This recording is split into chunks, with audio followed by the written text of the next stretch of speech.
Hey! Radhe, Radhe. Welcome to the beginning of another live Sangha. May this be an offering to Sri Radha Krishna. And as we wait our first guests to arrive, allow me to set the intention for this space as being a welcoming, opening environment where everyone can feel safe, comfortable, content, regardless of background, religion, belief system, faith, identity, orientation, ethnicity, you name it. Hello, Kills. You are very early, indeed. Welcome. Hello, Usha. Hello, Dansuela. Hello, Om Tat Sat. Namaste. Welcome, Aquarius Lady. Hello, Sky Guardian. I am doing well. Thank you for asking, Dansuela. Happy Pride Month, Leon. Hello, Sarah. Leon, you also ask what my pronouns are? Well, to me, they're I and me. To you, they're you and you. To us, it's we and us. Hello, Marcy. Hello, Jessica. You all are very early.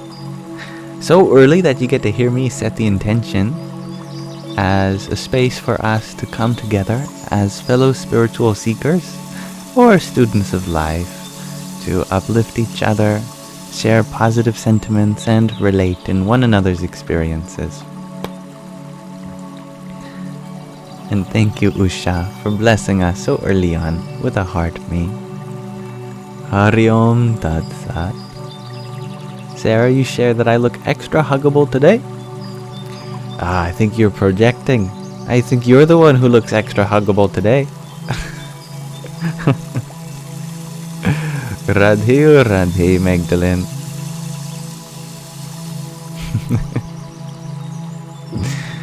Now I hope that you all are doing as well as you can.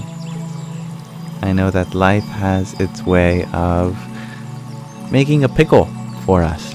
And by pickle, I mean a circumstance that is drowning in vinegar. And by vinegar, I mean that acid that etches away at our confidence, our ego. We can be like a pickle sometimes, but like a good pickle, I don't know why I'm pushing this analogy, there is a deliciousness that awaits us on the other side.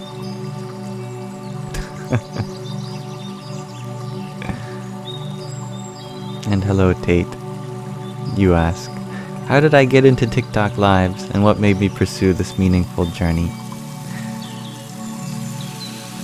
For me, a live stream is the next step in my content career journey. Whereas before I used to make videos that would reach, a wide and far audience. That's great. But now I really like the ability to penetrate deep into the hearts of everyone who comes, and I just can't do that when there isn't an aliveness. That's why we call it alive. And hello, Thomas. It's personable. Exactly, Cookie. And thank you, Tatlamasi, for blessing us with your quintet of roses. Om Namo Bhagavate Vasudevaya. Radhe Radhe Gregorji. And hello, Dome Moon Art. Being a pickle feels better already. You share. I agree. Thank you, Jarrett, for your heart me. And thank you, Thomas Witch, for your pair of roses. Namaskar, beauty. You love my YouTube name, Past Lives, because it's like reincarnation, kinda. That is precisely the joke that I had in mind, and you're the first person to point it out, so I'm glad that somebody gets it. And hello, Ragnhildur. Hello, D-Mod. Now, I have a question of the day for you all, since you all are very early. And I get to entertain myself by hearing all of your lovely answers to my question today. Today I'm wondering, how do you open the heart? Kind of blends in with the background, but I think you can see it. How do you open the heart?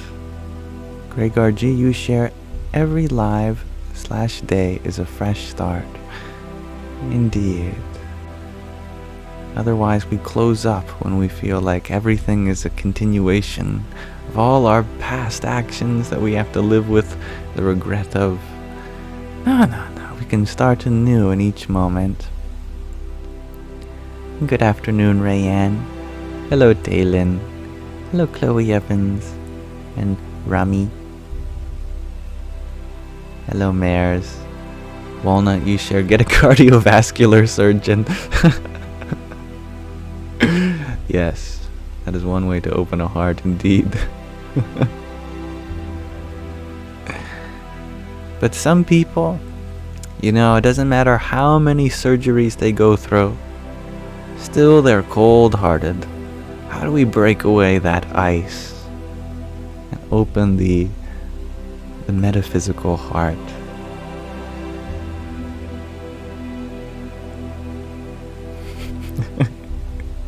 Usually in a hospital, says Dimon as well.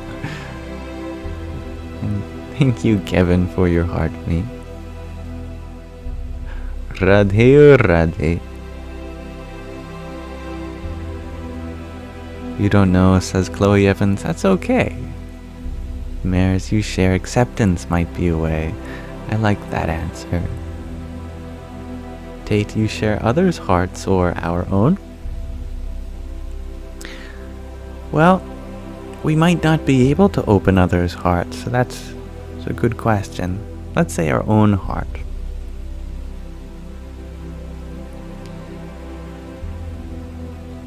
And Viri, you share, a good cup of tea really opens your heart. I love that.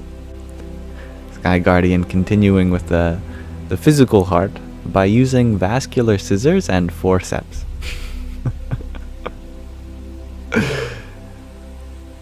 You are right. Good evening, Bra. Hello, Daisy Longears. Good evening, Kevin. And Remy, you share, to love with no conditions to everyone and everything. Beautifully said. Bra, you share, open a heart through food.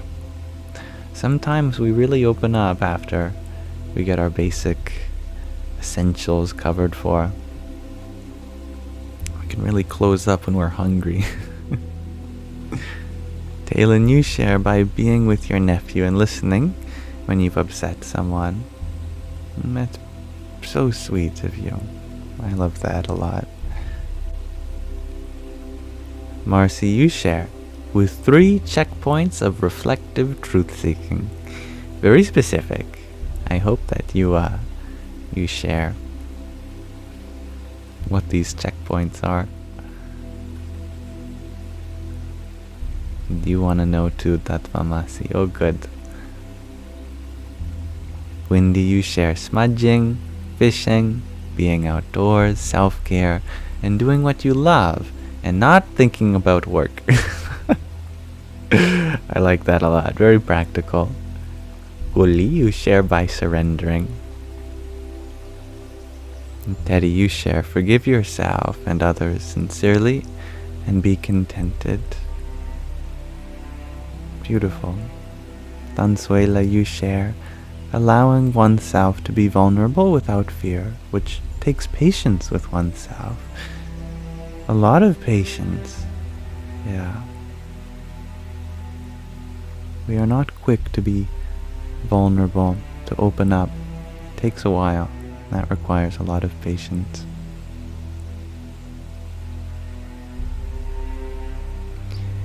Cookie, you share, your heart stays open until someone shuts it. That's very poetic, very visual. I can see the metaphor there. Walnut, you share that joy is meant to be spread. Love as well. Don't forget to love yourself as well. Tolerate ignorance. That's a big one. Thank you, Walnut. Oi. Anna. A beauty, says RJ. I agree. Chelsea, you would like us to ask. Let's do this. Mataji, how does one open their heart? Chelsea is wondering. I'm looking forward to her answer.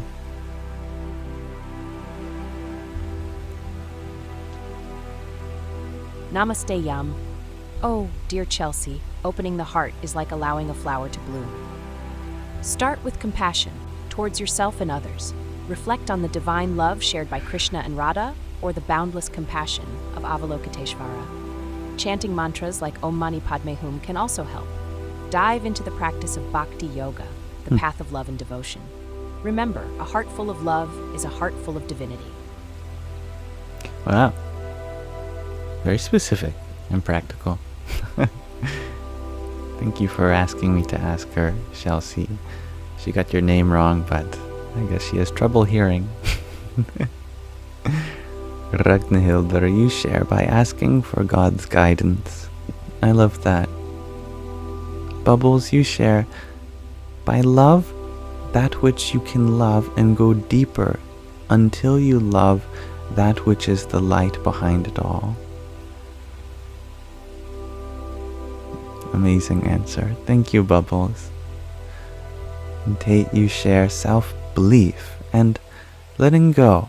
Have trust in the universe. So true. And Walnut, you share never stop learning. Sarah, you share open your heart in the high tide of heavenly love. That's beautiful. Trust, says Maya. Jarrett, you share open the heart by allowing others to be their authentic self around you without judgment. That's very important. Judgment closes up the heart, doesn't it? And Ray Ann, you share by surrounding myself or yourself with people that listen but not judge. That's good. Satsang, that's called. And Jackie Boo Bear, you ask, am I a Christian? I believe wholeheartedly in the words of the Christ, but I don't consider myself attached to any particular label. And Auntie, you share by understanding that self-love is the best love there for even situations that should cause pain. It's not that painful. I love that. And change in perspective, you add. White Tiger, you share open your heart by performing kind acts. I love that. And hello everybody, loves Raven. And hello CDG. I'm doing well. Thank you for asking. And thank you for your cake. Hari Om Tat Sat. All my blessings are eternally with you. Matt, you share you don't know how. That's okay. I think we're all learning. And Frostalgia, you share by creating and following your passion. And hello Vanessa. You share that you believe it's to be true to yourself and others. Very poignant, I think.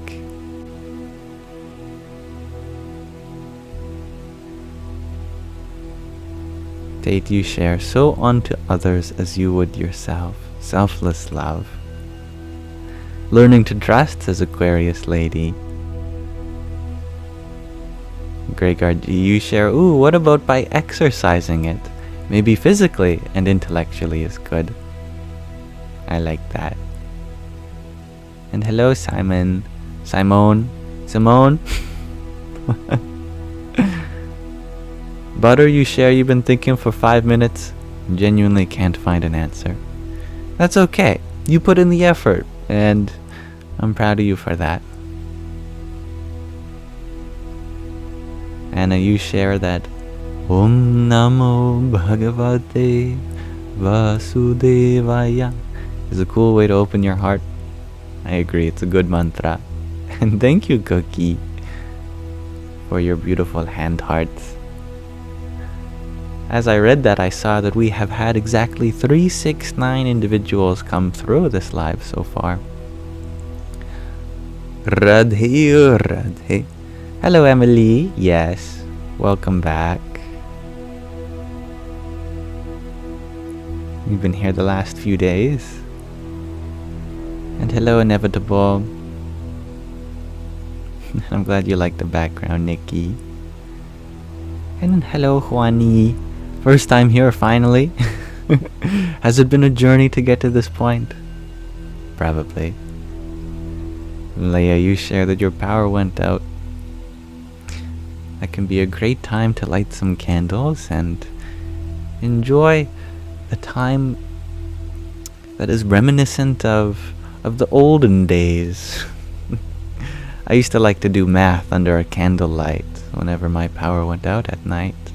Scribble away at equations like I was some French mathematician in the 17th century trying to figure out some geometry problem.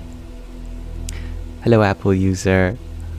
And Nikki, you share that you open your heart by loving unconditionally. And Muffins, you ask, am I currently meditating? If by meditation we mean a point in which we dissolve ourselves into the present moment at hand, then indeed. However, I can always become more present. There is always more of me to become one with, let's say. And thank you, Veri, for your heart me. And Ursula, thank you for your rose as well. Marcy, you finally give some context to your answer. The first checkpoint is the prerequisite of a closed ventricle, a blocked/gray area. The second checkpoint being an open ventricle, capable of reconsideration and repetition. And the third being training the resiliency and tenacity of the heart's ability to accept emotions. Lovely. Thank you, Marcy. Yes, Principia Mathematica by Candlelight, Craig R.G. Apple user, you share that it's weird to think I'm real and not just existing in your phone. Well, some people think I'm AI, which I understand. But yeah, I'm somewhere in the world right now, sitting in my room in front of a camera. I've got all the lights pointing at me, and you know, there's a house that I exist in, and some kitties running around the house, and there's a city going on around me. Very interesting. So I think this is a good point to pause our discussion on how to open the heart. And we can continue it in a little bit, but I thank you for joining me in exploring this question of the day. To me, the most effective way that I have seen to open the heart is through forgiveness. You know, we close the doors when we're holding others or holding ourselves to a unreasonable standard. And then by forgiveness, you know, we unlock the heart again and let the doors swing open. And thank you, Bobby, so for your heart me. Team bracelet and cheer you up. Hare Krishna. And Ursula, thank you for your another heart me from you and a cheer you up. Muffins, you ask, can I teach you about spirituality? Please stay, have a seat, and huddle up with one another. And we can all learn from each other about what it means to be spiritual, what it means to have a spirit. Before we fully open the Sangha to a general discussion, there is one more thing two more things, actually, that I'd like to do with you all. Many of you know I like to start my lives with a question of the day, and then I like to do a short reading. But just before our short reading, I have a video for us to watch together, which is fun. I'll put it above me. While we were reading In Love at Ease, which is the book we'll be reading shortly, last time we ended on a story of Niral, who was a young boy who lived a short life, but was unconquered through the 70-something or more surgeries that he had to do on his kidneys. You know, ever since he was just a few months old, he was under urgent medical care. And yet, growing up in a hospital, he had the most profound outlook on life.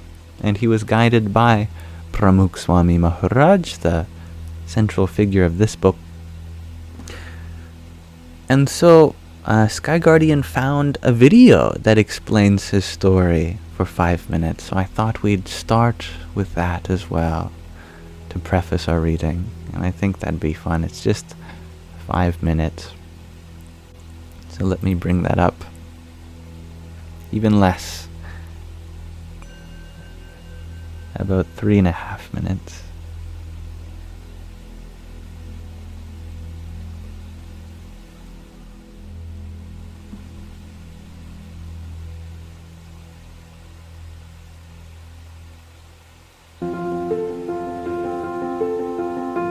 When Niral was born, हमको मालूम हुआ कि he has a polycystic kidney disorder, where the kidney was not functioning very well. जब doctor ने पहली बार उसकी surgery की 15 months old, that time they removed his both kidney.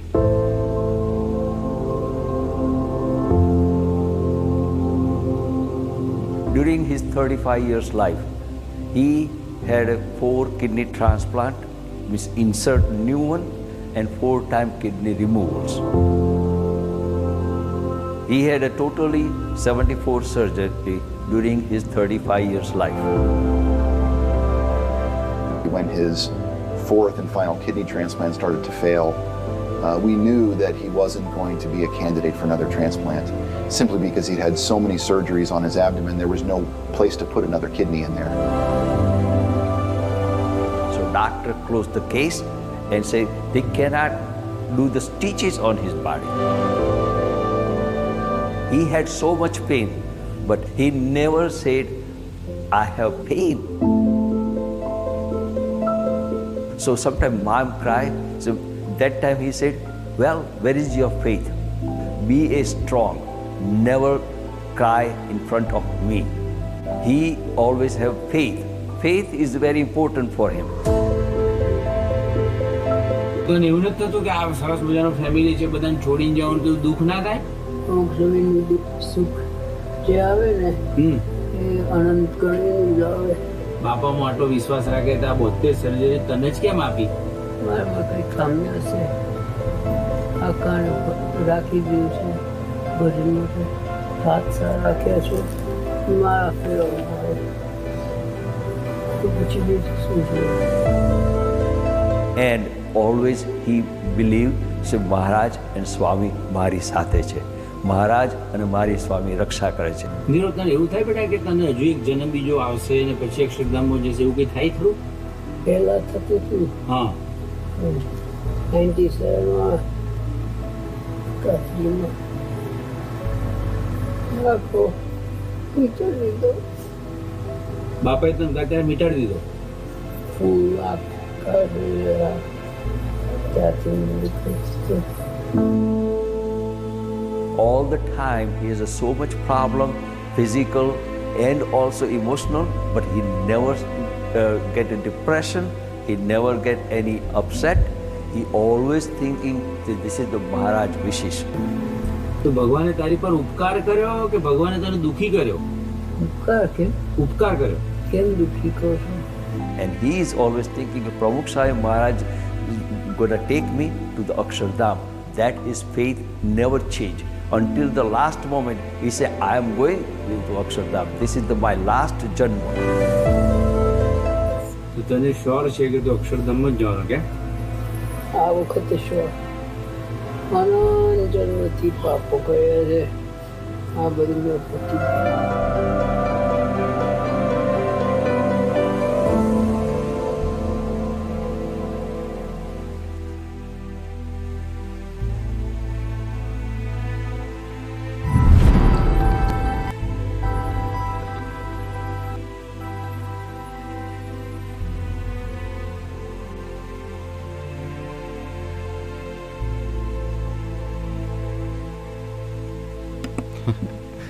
I had a little difficulty pausing that at the end, but yeah. A very brave and beautiful soul, Niral, that we heard about the last time.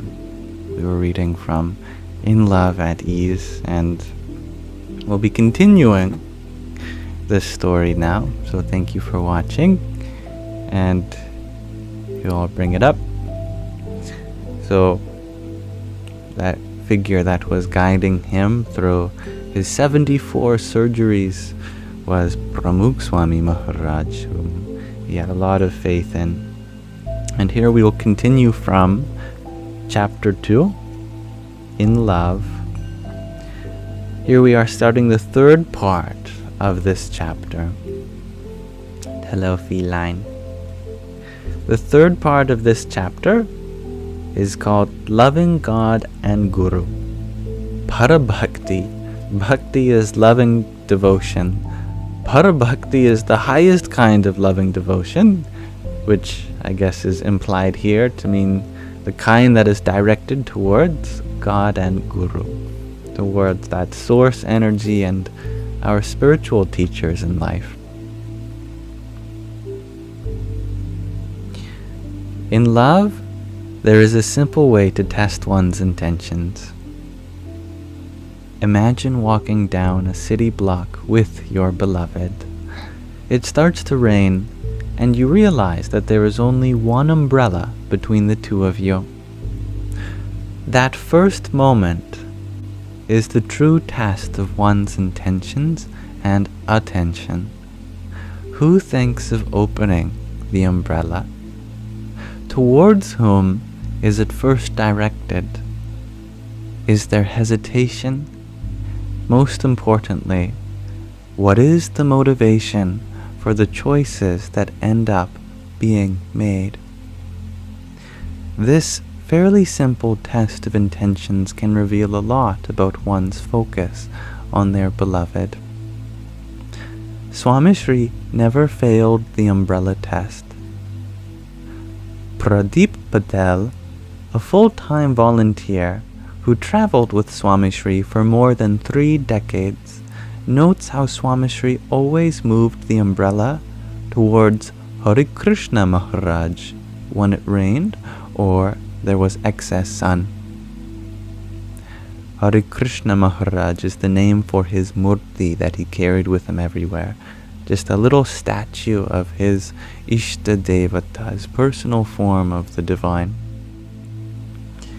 He would always take an umbrella out when it was in the rain or even in excess sun.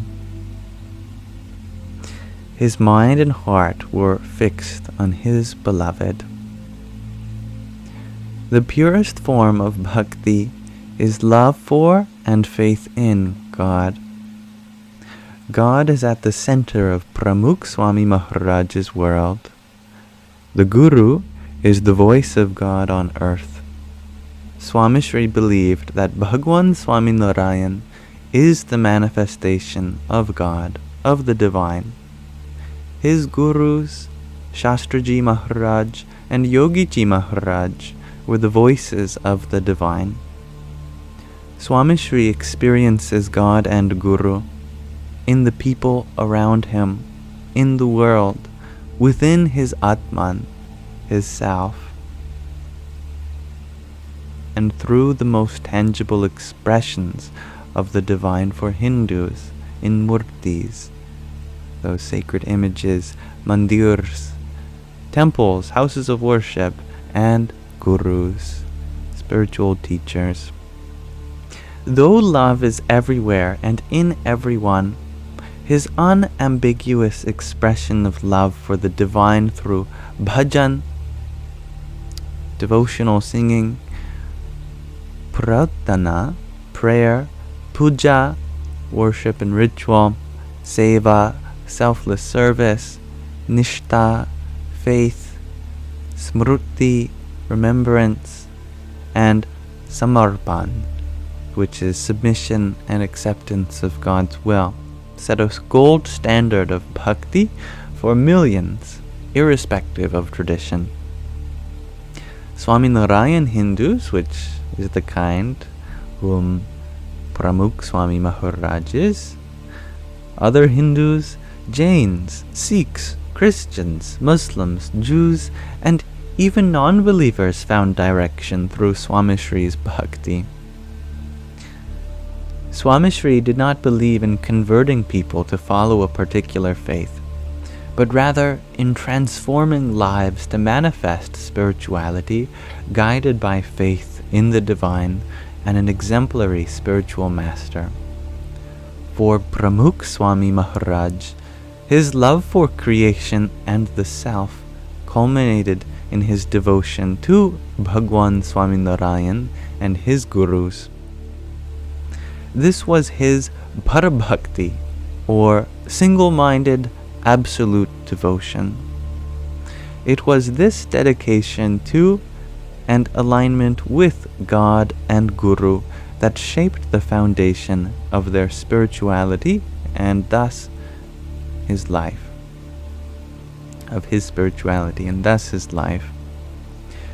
Swami Shri was in love with Hari Krishna Maharaj, the small murti of Bhagwan Swaminarayan that was always by his side. Swami Shri did not believe that murti to be a representation of God, but rather a form of Bhagwan Swaminarayan. It was God for him. He walked, talked, and even breathed in Hari Krishna Maharaj's shadow and under his auspice. Murti puja, devotion, worship to a sacred image, is founded in the belief that God exists and that God pervades all of creation. That same God makes himself available to believers as a murti, so he can accept their love, prayers, and offerings. It is like an epicenter, a focus. In Hinduism, and later versions of Jainism, Buddhism, and other Indic religions, murti puja is one of the fundamental markers of faith and devotion. Murtis are made using specific materials, such as wood, metal, clay, and gemstones, and process. This process culminates with the murti pratishta ritual, involving breathing the spirit, quote-unquote, of God into these sacred images and making them worthy of worship and bhakti, loving devotion, by the faithful. The concept of murti puja extends beyond Hinduism and even the realm of religion in India. Reverence and respect for these images has become an integral part of life in mainstream Indian culture. There are many kinds of murtis. The most prominent type is installed in mandirs, temples. Other forms are installed in homes for daily worship. Others are known as takorkiji. It's a new word for me.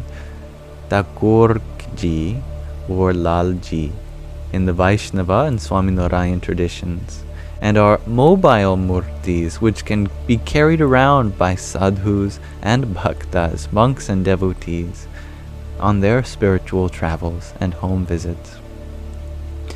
The purpose of these murtis is personal devotion.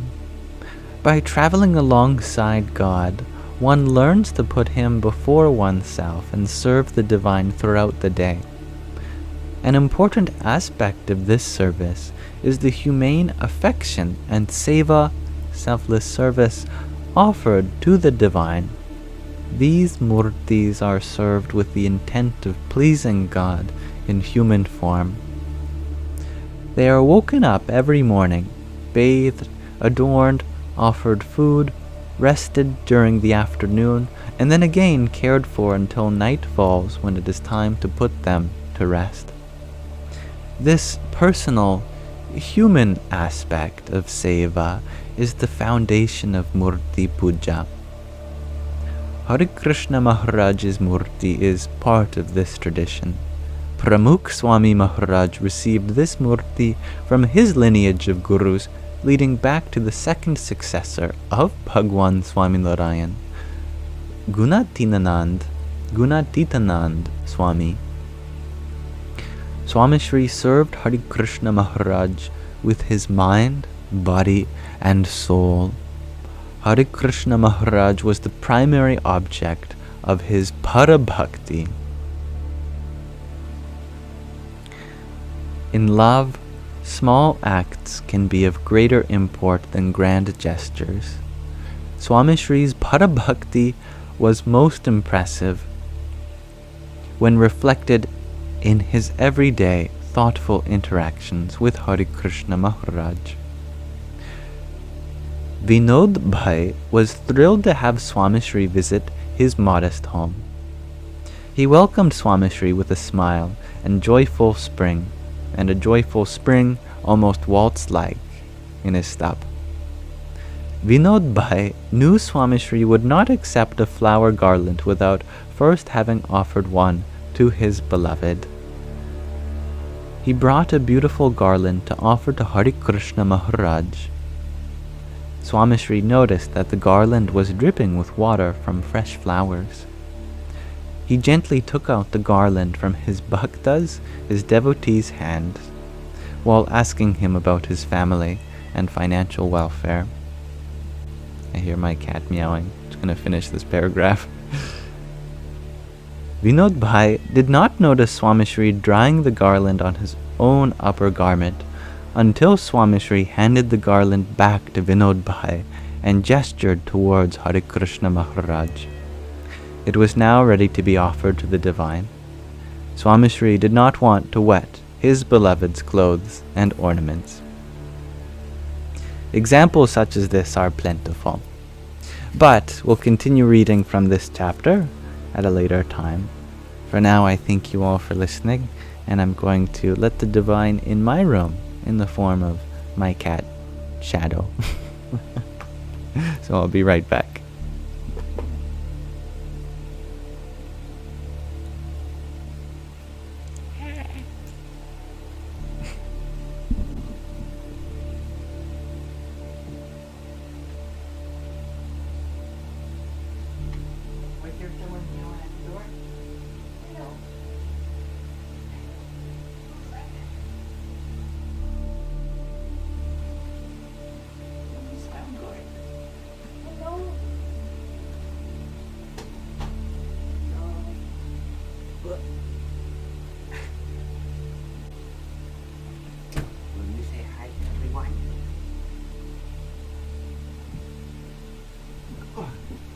Who's that?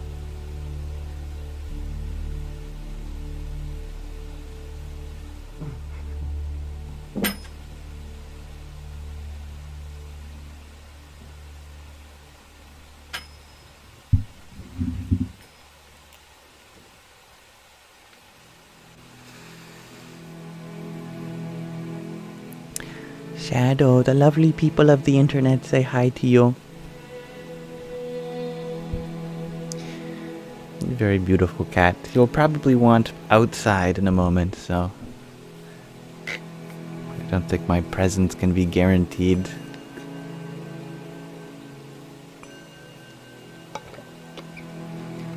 He's a very majestic cat indeed. I'm happy you like him. He's very needy. He loves attention, but he doesn't like to show it until he's desperate for it.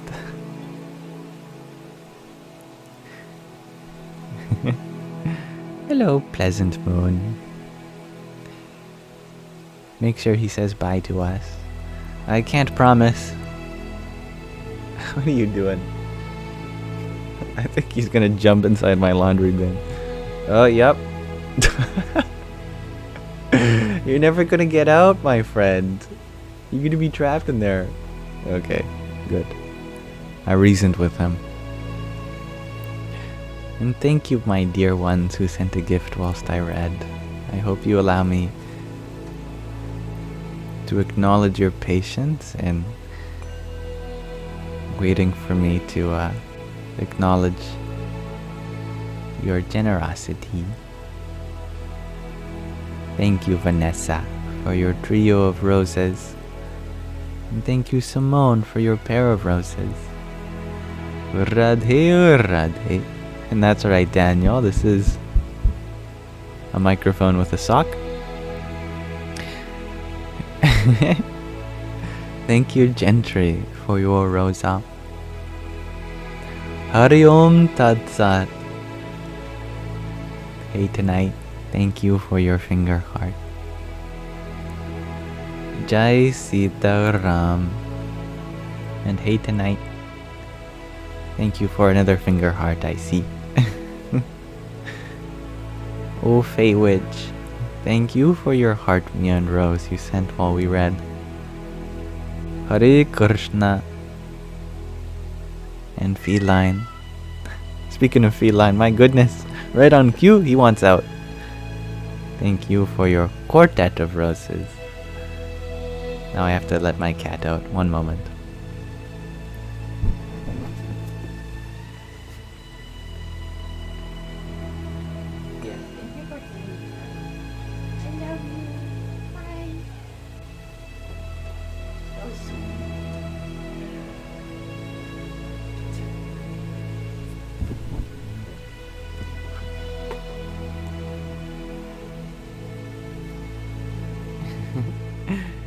Hello, Sakiko. Pay the toe bean tax. I won't do that to him. He was just saying hi. I love how he does that. Hello.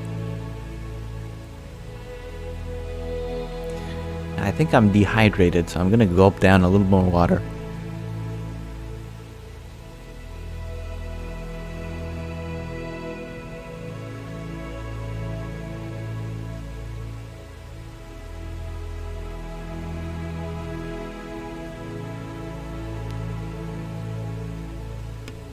Okay. Now we may open the Sangha up to whatever discussion we are led to.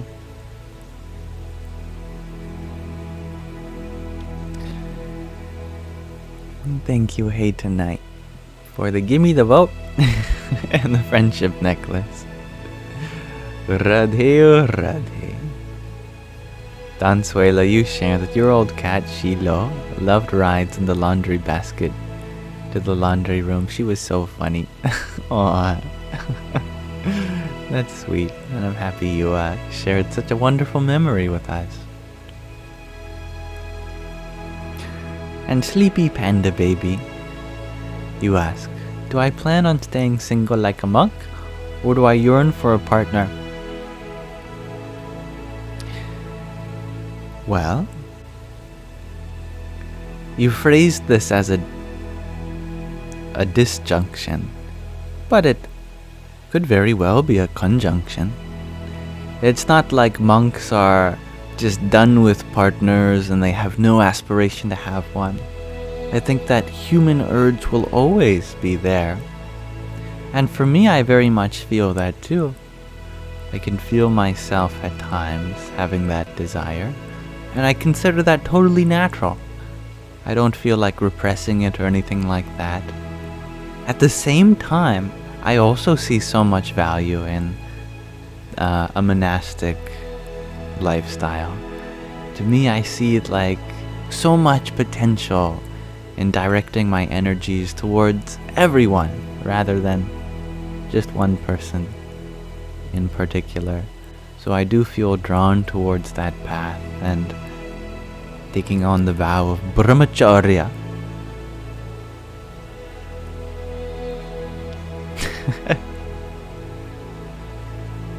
Yes, good question though.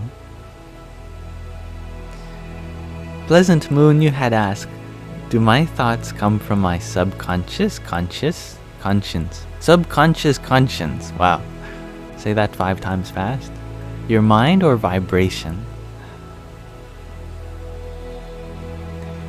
Let's be good categorizers. Is that a word? Categorizers? Let's be categorically efficient, shall we? Let us define the mind as the collection of all thoughts. Without thoughts, there is no mind. Mind is just the container of all thoughts. Subconscious refers to subtle impressions that we are not conscious of in the waking state, but may appear to come out every now and then, like in dreams, like in Freudian slips. Or one of my favorite examples of the subconscious is when we're trying to explain something and then we explain it in terms of what it's not. Because we don't intend on explaining what it's not. We're trying to explain what something is, but an example may come up from past experience which is unrelated to the thing, yet we know from experience people confuse, and so the subconscious bubbles up to the surface, something which it is not. And so we also explain that. That's an example of the subconscious. The more we can interface with our subconscious, the greater practitioners will be in life. And what about vibration? Well, everything's vibration. Of course. The answer to every question can probably be explained in terms of vibration, but it's not a very practical answer.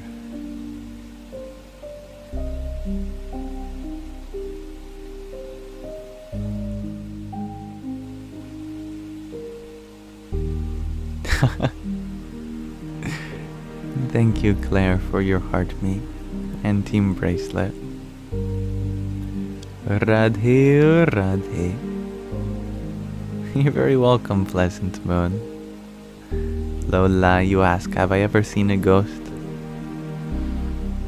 Well, sometimes I scare myself. When I look in the mirror, I go, oh my goodness! Who is that? Oh, that's right. I have a body. I'm not just consciousness. There's also a vehicle here. And, you know, in Canada, sometimes the sun doesn't appear for a little while. Sometimes I don't appear out of my room for a little while. I look in the mirror and go, oh my god, it's a ghost! No, I'm just very white, right? That's my body.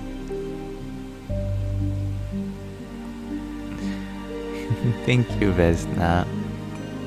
I am but a mirror to all that which shines within you. You are like the sun, seeing a mirror, and in that mirror you see your own reflection, and you say, wow. Whoever that is, they're shining really bright.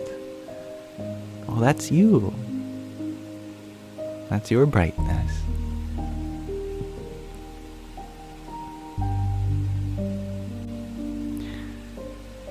Now, Sleepy Panda Baby, you are wondering, have I heard of Theosophy? If so, you'd like to hear any and all thoughts I have on it. You've dove into a rabbit hole on Wikipedia just now. People have been mentioning it to me lately. There must have been some viral video on it. I might not be up to date on the viral videos, but I can have a clue by the waves of people asking me about certain topics. Or maybe it's a collective movement in the subconscious. Yeah, I don't know about Theosophy, or at least by that label, but what it refers to, maybe. Let's ask Mataji. Mataji, can you give a description of what Theosophy is? Sleepy Panda Baby has been wondering about it, and I haven't heard the term myself. This is why I have her. Oh, beloved sleepy panda baby. Aw. Theosophy is a mystical philosophy that seeks to understand the divine wisdom, the Theosophia.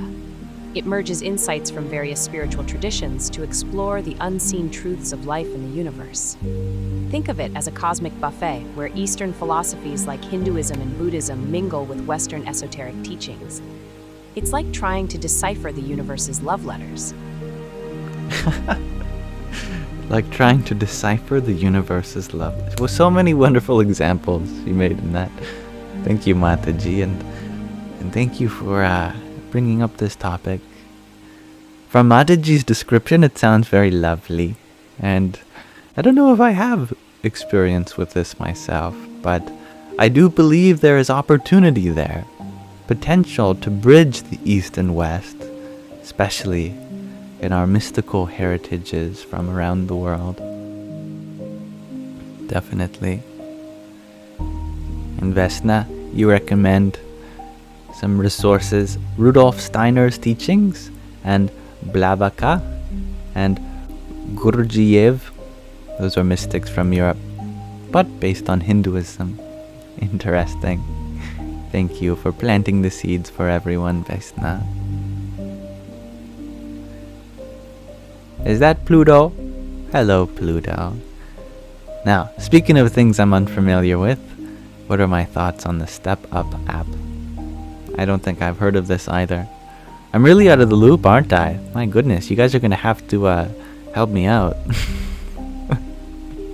I'm lacking context, it seems. Hello, G2 Infinity. And thank you, Just a Biggie, for your trio of roses and a dancing flower. Hari Om Tat Sat. Very beautiful. I'm gonna guess that the Step Up app, it's about how many steps you climb during a day, and it's constantly moving people to climb one Mount Everest every year, right? It's like keeps track of how many steps you climb. Always moving up. Probably not. I'm half joking. Now, Chelsea, you ask, what do I think about the connections from pre-Indo-European history? Pre-Indo-European history? Well, I wasn't alive then, that's for sure.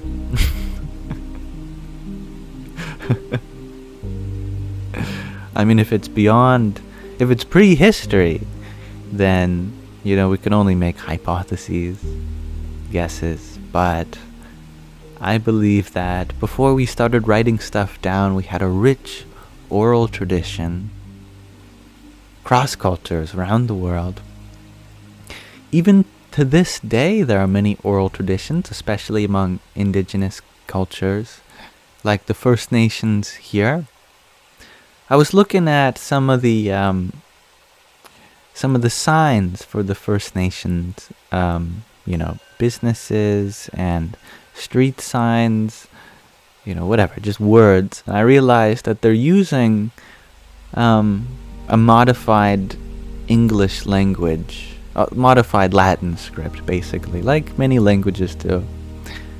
And I thought, I wonder why they don't have a script of their own. And then I remembered that, the most ancient spiritual traditions have always been oral traditions. They never started writing stuff down until they had to, until there wasn't anyone who could preserve it anymore, or the minds would become so dull that they couldn't retain all that wisdom anymore. And thank you, Shakira, for your heart meat. Radhe or Radhe and Mahina, thank you for your heart meat. Hare Krishna. Pleasant Moon, you share that I really need to write a book of my quotes. Maybe one of you can do that. You can be my scribe. I think that'd be a lovely title. I've always wanted to be a scribe for someone just writing what they say down. I think that'd be very empowering. At Sky Guardian. Maybe. He has a lot on his plate already. Tatvamasi, you share. How serious are we? You can't let go of your favorite shoe. But here looking for the self. This is a long journey. Oh yeah. Oh yeah. You know, part of us really wants to dive deep into the spiritual path, but at the same time, when our coworker Jessie from work, when she starts talking about how my shoes never match my socks, oh my goodness, it's like all my spiritual wisdom goes out the window, and here I am, now going on X, talking about how terrible work culture is these days. It's very easy to slip into old habits, isn't it? The spiritual path is an uphill battle, that's for sure. No wonder many people compare it to climbing a mountain. Speaking of which, Pluto, you share that your last question had no real context, to be honest. It's just a competitive walking app. Interesting. A competitive walking app. So, two people or other people, they try to walk the most, and I guess you might get extra rewards if you walk more, encouraging other people to walk, get out. That's cool. There was that sweat coin thing a few years ago, that you get a cryptocurrency just by walking. I'm always interested in the ways that people can commodify exercise. And Pluto, you also shared that you're not sure if I've already talked about this, but have I read Sadhguru's Inner Engineering? If you have to ask me if I've read something, the answer is probably no. Just letting you know, to save everyone some time. But I do a lot of watching. If I've watched something, the answer might be yes. There's a good chance. I watch a lot of videos on YouTube. I think I spend perhaps too much time watching videos. And a lot of that time, especially in the past, has been spent watching Sadhguru. And I've heard him talk lots about inner engineering. And I love that idea. That we spend so much time, money, energy, and resources into engineering the outer world. But how much of that do we spend engineering our inner world? Where is our toolkit to work on our mind, our ego, our feelings, our personalities, our intelligence? When we get anxious, how do we manage that, calm ourselves down? There's so many inner processes and mechanisms that require upgrading, repairing, engineering. And I love that idea.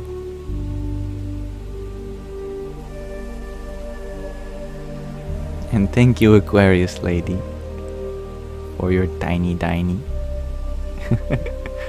Yippee! And Chelsea, you ask, do I think the Northern European gods have any connection with the Hindu gods? Any common source? Yes, I do, and I'll give you one example.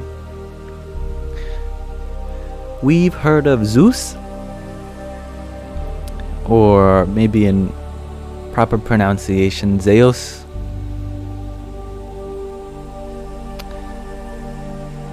Zeus, the full name, changing the grammar a little bit, is Jeopiter, which means Sky Father. It's where we get the idea that God's an old man in the sky. And that became our name for one of the planets in the sky, Jupiter. The Zeo became Ju, and the Peter, it's remained the same, Jupiter. That's why the Roman Greek equivalent is the same there. But if you go back further in time, It comes from Sanskrit, from the Vedas, from Deopitar, which means Sky Father or God Father. So that Deopitar became Jupiter, which is a very interesting timeline. And now modern scholars, they look at these three as different gods, but clearly it's the same. Zeus is very different from Jupiter. Jupiter is very different from Deopitar. But they are one of the same, definitely. And what does that even mean, Sky Father? Does it mean Father in the sky? It means the sky of the Father. The Father whom the sky was born through, from, of. What is sky? Sky is all that space which contains this whole existence. Father means seed or source. Source of space. Sky Father. And hello, Arthur. You're liking the read so far, Pluto? Sadhguru's inner engineering. That's wonderful. I'm happy to hear that. Diversity creates growth, says Terence. What a lovely quote you have shared with us.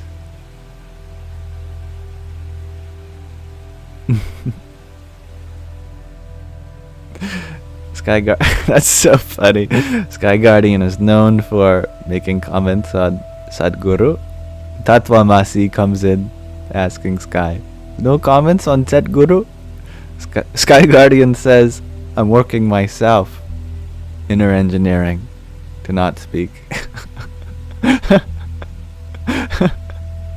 That's great. So funny. Oh, I love that. And Jack, thank you for your subscription here. I know it's a very funny, intangible thing, a subscription. On a TikTok live, it's speaking of mithya, of things that come and go, temporary. For as long as I am here, I am committed to everyone's spiritual growth here, not without consent, of course. So I take this as an opportunity to be there for you and establish a deeper connection with you, Jack, in any way that I have the capacity to. So thank you. Jai Swaminarayan. And thank you, Katie, for your rose and heart me too. Hari Om Tat Sat. And Arthur, thank you for your fire. And quintet of tiny tinies. Yippee! But that's right. You asked about Northern European gods. My apologies. For me, I guess my mind just filled in Western in general. I'm unfamiliar with Northern European gods in general. I believe that no matter what your Ishta Devata is, someone asked me about that, Scott, which is your personal form of the divine. Mine happens to be Radha Krishna at the moment. It's the same source, same divinity. And I love finding connections between one culture's form of the divine and another. For me, I feel like I was born with this drive to go to the source. That is to say, I like to find the most original form of a god, of a spiritual practice, which is why I'm drawn for the most part towards the Vedas and Hinduism, because it seems to be the oldest and most ancient And if who knows, if another massive discovery comes and we find an even older source dating back to Proto-Indo-Aryan times, and there we find a precursor to the Vedas and even something earlier than Sanskrit, then I'll go there. I am interested primarily in the most ancient. So that is why I have a leaning towards my Ishta Devata, but they're all valid. And as a consequence, I'm a little ignorant on some more modern, and even modern I just mean within the last 2,000 years, 2,500 years.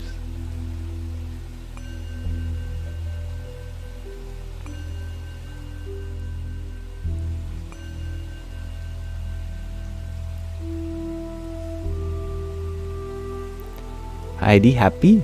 You shared that recently you've been worried about losing my easily available guidance. You can't dig deeper. What do you mean, my dear?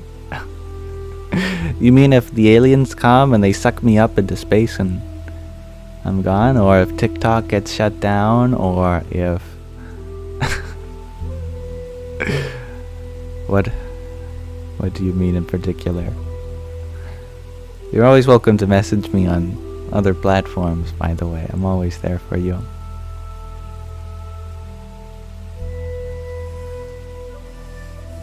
I'm glad it makes sense, Jason. Sometimes the things I say don't make sense to myself either. And Rick Kip, you were wondering, have I spent time in India? Not yet, but I very much plan on it, which is what I've been saving up for these past few months.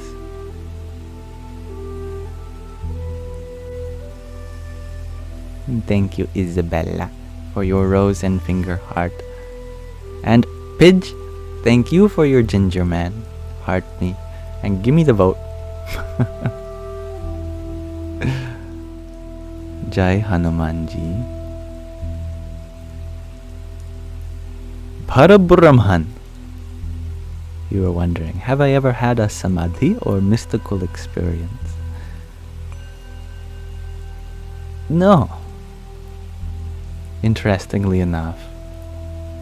Nothing that I would label as one. At the same time, at the present moment, I don't have a desire to experience one. That is because there was a shift in my spiritual approach the last few months. Not even just months, but in last few years, where, at the beginning I was obsessed with the mystical experience of enlightenment and nirvikalpa samadhi, non-dual awareness. But then I realized that for me that was a chasing of an experience like all other experiences of the world. And if it can occur to you having a beginning, then it will also have an end. And therefore I've shifted towards just serving others, trying to be of help. That's not to say that samadhi isn't a profound and important part of the spiritual journey, but for me, I don't feel ready there. I don't feel ready to embark. I'm still working on the basics, like taking care of my body, my mind, and those around me, if that makes sense.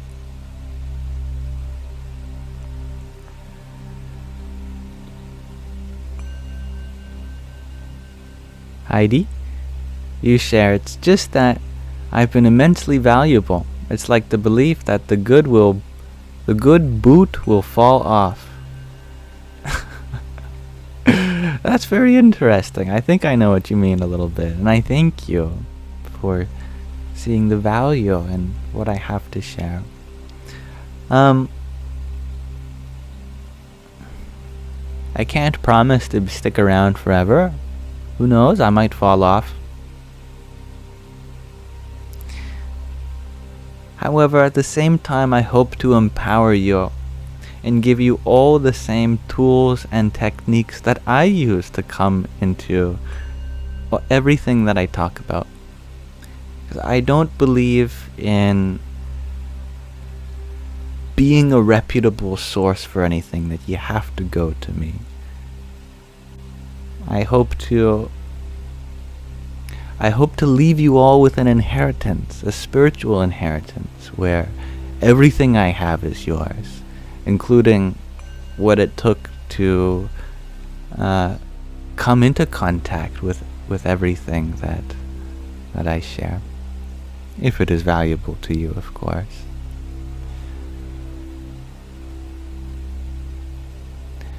In fact, my dream is not to always have returning guests, because that means what I'm sharing isn't working.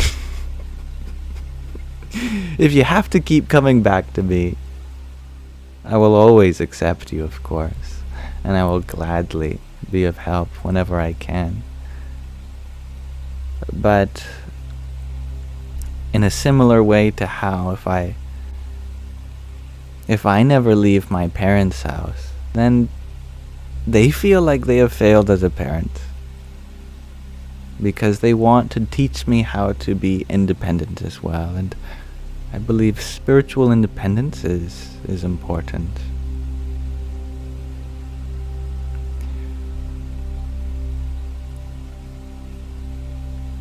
A torch, yes. Well said, Rick. I'm a torch.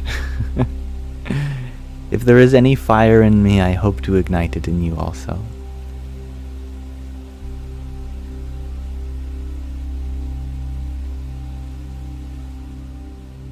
Good compromise, Heidi. Much love to you. And thank you, Jason, for your finger. No, not a finger heart. I even knew that it wasn't a finger heart because I picked up the paper crane. Here.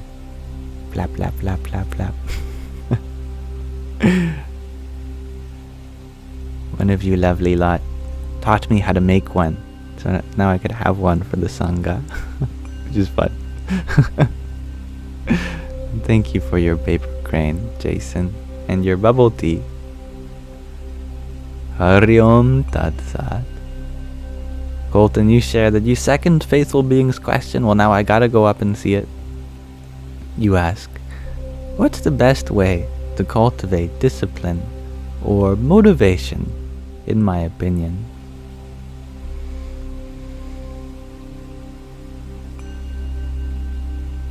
Actually, I believe we all have enough discipline, motivation. What we don't have is enough forgiveness and acceptance when it comes to fear of failure. Let me ask you, does this seem like someone you know? And maybe that someone includes yourself. You have this big target that you set for yourself, and you're so afraid of failure that you either don't begin at all, or the first time that you are not consistent, then you stop entirely. It's like I'd rather have a perfect track record that ends than one that's bumpy. At least this is true in my experience. So often I'll start something, or I'll be too afraid to start something, and if I do start something, then I do everything perfectly for the first day, second day, third day. Fourth day, I put too much effort, and I become tired and I don't show up the next day. Well, I've already not showed up the fourth day, so I might as well quit while I was ahead. That way, I consider myself as having been victorious for the first few days, and thus my track record was perfect for that time, and I'll just ignore that this ever stopped.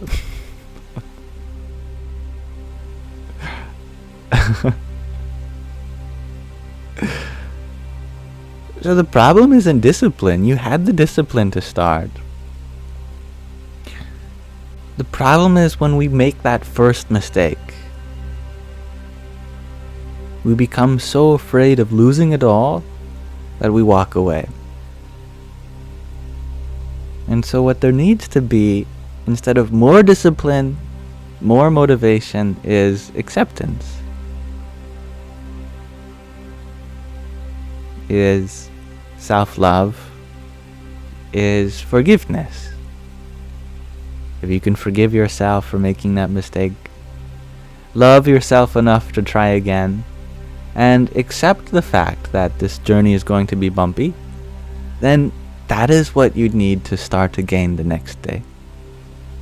So you're allowed inconsistencies. The way forward is forgiving yourself for them.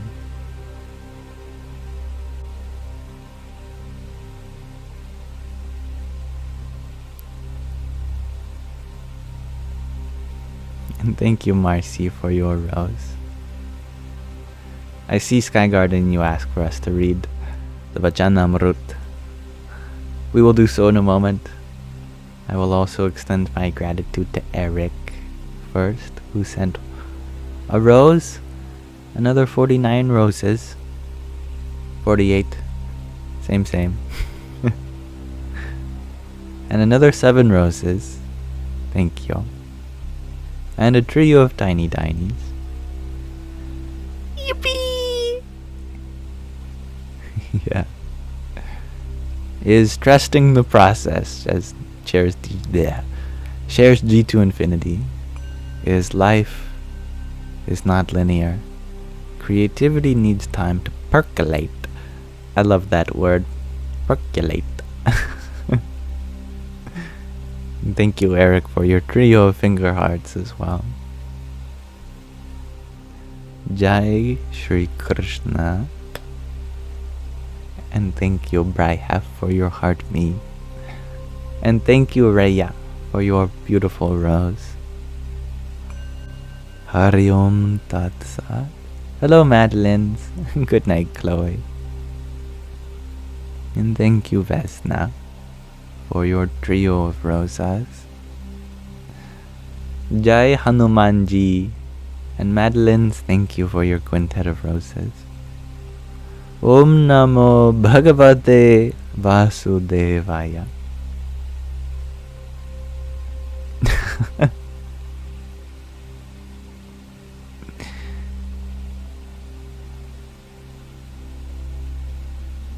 Now, there's some lovely questions, and I'm just going to put a pin in them mentally. For Sky Guardian has reminded me that it's time for our daily reading of the Vachanamrut. So let us do so. The Vachanamrut is a collection of 273 discourses by Bhagwan Swaminarayan, whom is the Ishta Devata, the personal form of God that Pramukh Swami Maharaj is devoted to. And already while reading that, we've heard so much love emanate from him. Where does he get that love from? Well, let's read from this passage called Gadhada 150. One possessing a sharp intellect. It's a rather short one today. Having a sharp intellect is important, so let us see how we can have one ourselves, perhaps. In the early hours of Mahavadi the First, Samvat 1876, which is the 31st of January 1820 in our calendar, Sriji Maharaj Swaminarayan was sitting in front of the veranda outside the Kachar's Medi in Gadhada. Wow, new place. I was so prepared to say Dada Kachar's Darbar, but it was his Medi today. He was dressed entirely in white clothes. Well, glad that's the same. At that time, an assembly of munis, as well as devotees from various places, had gathered before him. Hello, gentry. Thereupon, Shriji Maharaj asked the Munis, "One who possesses a sharp intellect attains Brahman." Here, Brahman should be understood as Parabrahman, the highest of the ultimate reality. Can the intellect of one who is proficient in managing worldly affairs be called sharp or not? Also, can the intellect of one who is very proficient in interpreting the Shastras, the scriptures, and the Puranas, the stories, be called sharp or not? Hello, Dr. Ginny. The Munis attempted to answer the question but were unable to do so satisfactorily. Then Shriji Maharaj explained, "Some people may be extremely adept in worldly affairs, yet they do nothing at all to safeguard their own liberation." Here liberation is referring to moksha, freeing yourself from the cycle of births and deaths, samsara. Others may know the precise meanings of the various shastras, puranas, and itihasas, which are the great epics, including the Mahabharatam and the Ramayanam. Yet, they too do nothing to safeguard their liberation. Therefore, they cannot be said to possess a sharp intellect. Rather, they possess a blunt intellect. Conversely, a person who safeguards their liberation, even though they may possess only a limited intellect, should be considered to have a sharp intellect. On the other hand, a person who, even though possessing a sharp intellect, pays more attention to worldly affairs, should be considered to possess a blunt intellect. A verse in the Bhagavad Gita refers to this fact. Excuse my Sanskrit. Ya nisha sarva bhutanam tasyam jagarti sayami yasyam jagrati bhutani sa nisha pashyato munehe. From the second chapter, 69th verse. Actually, since I have the Bhagavad Gita with me, or better than yet, actually, yeah, no, I was going to ask Mataji, but since I have the Bhagavad Gita with me, this translation, let us jump to the second chapter, 69th verse.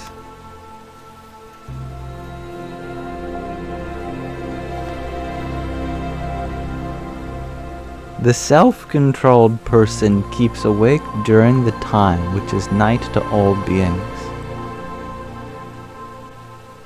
That time during which all beings keep awake is the night for the conscious sage, which is a metaphor here.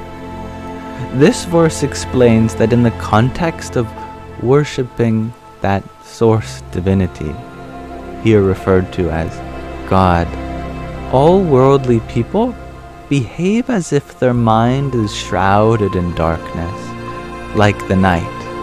In other words, they do not worship God.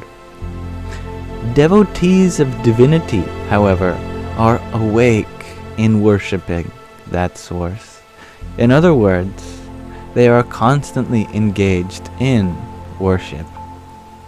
Furthermore, everyone's mind is awake with respect to the panch vishayas, the experiences of the senses, sights, sounds, smells, tastes, and touch, i.e., they continuously indulge in the vishayas. The minds of the devotees, in contrast, are shrouded in darkness with regards to indulging in the Vishais of the world. In other words, they do not indulge in them. Therefore, only one who remains alert regarding their own liberation can be said to possess a sharp intellect. As for others, well, they are mere fools.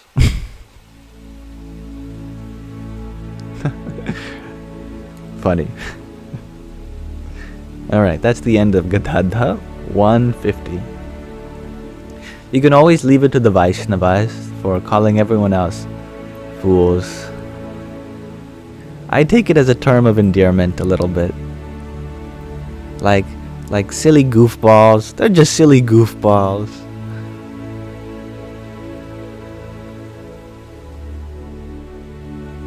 Now, thank you, John, for your friendship necklace that you sent while we read. Hari Om Tat Sat. And Benjamin, thank you for your heartmeet. Radhe Radhe. And Isabella, thank you for your fire. Hare Krishna. Hello, Metatrip. Hello, Dr. Jenny. Metatrip, you ask for thoughts on Hinduism's prediction of quantum mechanics, i.e. the anti-particle. I'm unfamiliar with this prediction in particular. Long before mathematics was invented, these Vedic texts, particularly Upanishads, Brahma Sutras, the philosophical elaboration of the Jnana Kanda, the knowledge portion of the Vedas, they often said very similar conclusions to what we today call quantum mechanics, but they didn't write these down in the form of equations. It's not like they had a precise description for the exact mechanisms at the quantum level. So, although it is fair to say that there is a lot of overlap between ancient spiritual scripture and modern quantum mechanics, it is not to say that the ancient people were quantum physicists, but rather just through contemplation, meditation, they were able to recognize very similar points of understanding, such as why, the quantum physicists of our time, they often spoke highly about such texts. Niels Bohr, Robert Oppenheimer, Max Planck, they all had wonderful things to say about Bhagavad Gita, Upanishads, Vedanta. I used to have a video which was a collection of all the quotes from these forefathers of modern physics.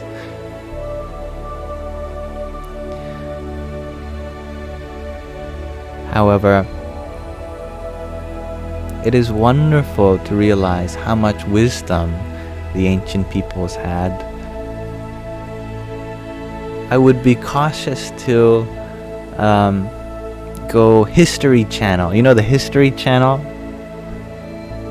Full History Channel after 3 a.m, they turn into this mystical relationship between ancient societies and aliens and super intelligent beings. I think there is, at some point it becomes too big of a stretch and we start to lose the reality and become ungrounded in it. But absolutely, the idea that everything has an opposite, that everything can be explained in terms of vibrations, the ancient people were well aware of, and they got deep into that and realized some sacred truths just from the laboratory of the mind, which is amazing. And the forefathers of modern physics turn to them for spiritual insights.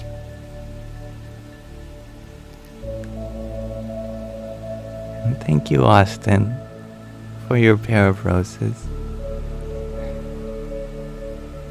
Hari Om Tat Sat.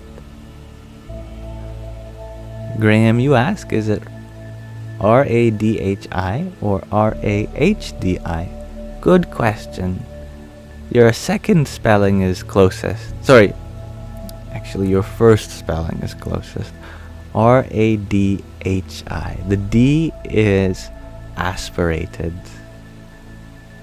So it's not just Radhe, it's Radhe.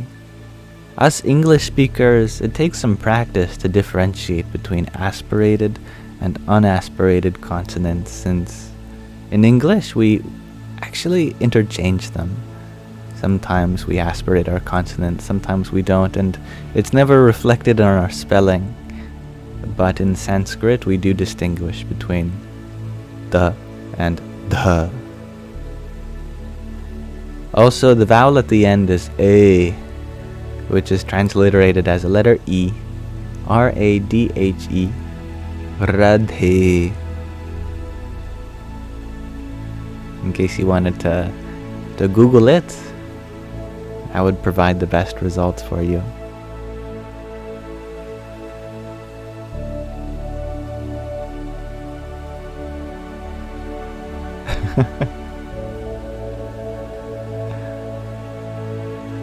And thank you, Saturnus, for your heart meat. And my favorite number of team bracelets, 37. Om Namo Bhagavate Vasudevaya.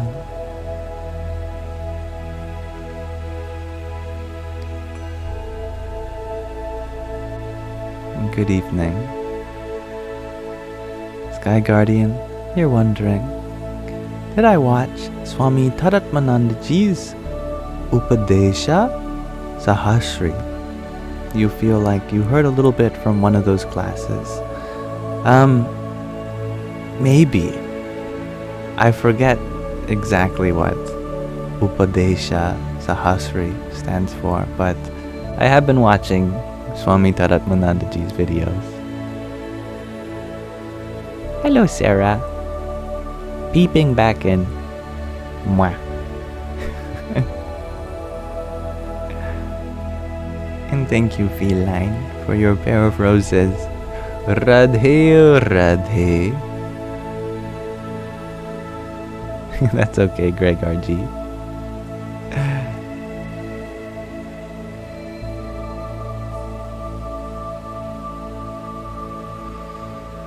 Nor, you ask, have I seen creations from sound or vibration? Everything is vibration.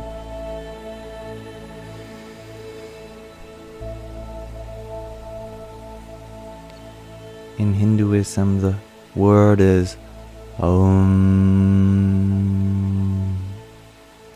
From this vibration, all sounds are said to have emanated. The Omkar, it's called.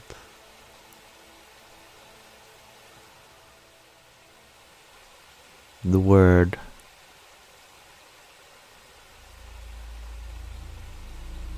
It is from Om that this whole world is created, preserved, and destroyed. And in the silence hereafter, that the impersonal reality stands by itself, alone. And Tattvamasi. Yes, you asked this just before we read the Vachanamrut. Thank you for asking again. Is it worth it to try to understand reality, or just understand that it is? I like the way you put that. Yeah. So many scientists, psychologists, physicists, astronomers, geologists, biologists, meteorologists, all the ologists. They're all trying to understand the how. Exactly how everything fits together. Which is fair, it's very interesting. But there's definitely no end to that. I was listening to a guru speak the other day, and I forget which one it was, but he was talking about how today we have atom smashers, particle accelerators, and how we start smashing. We haven't really gone that far in our science.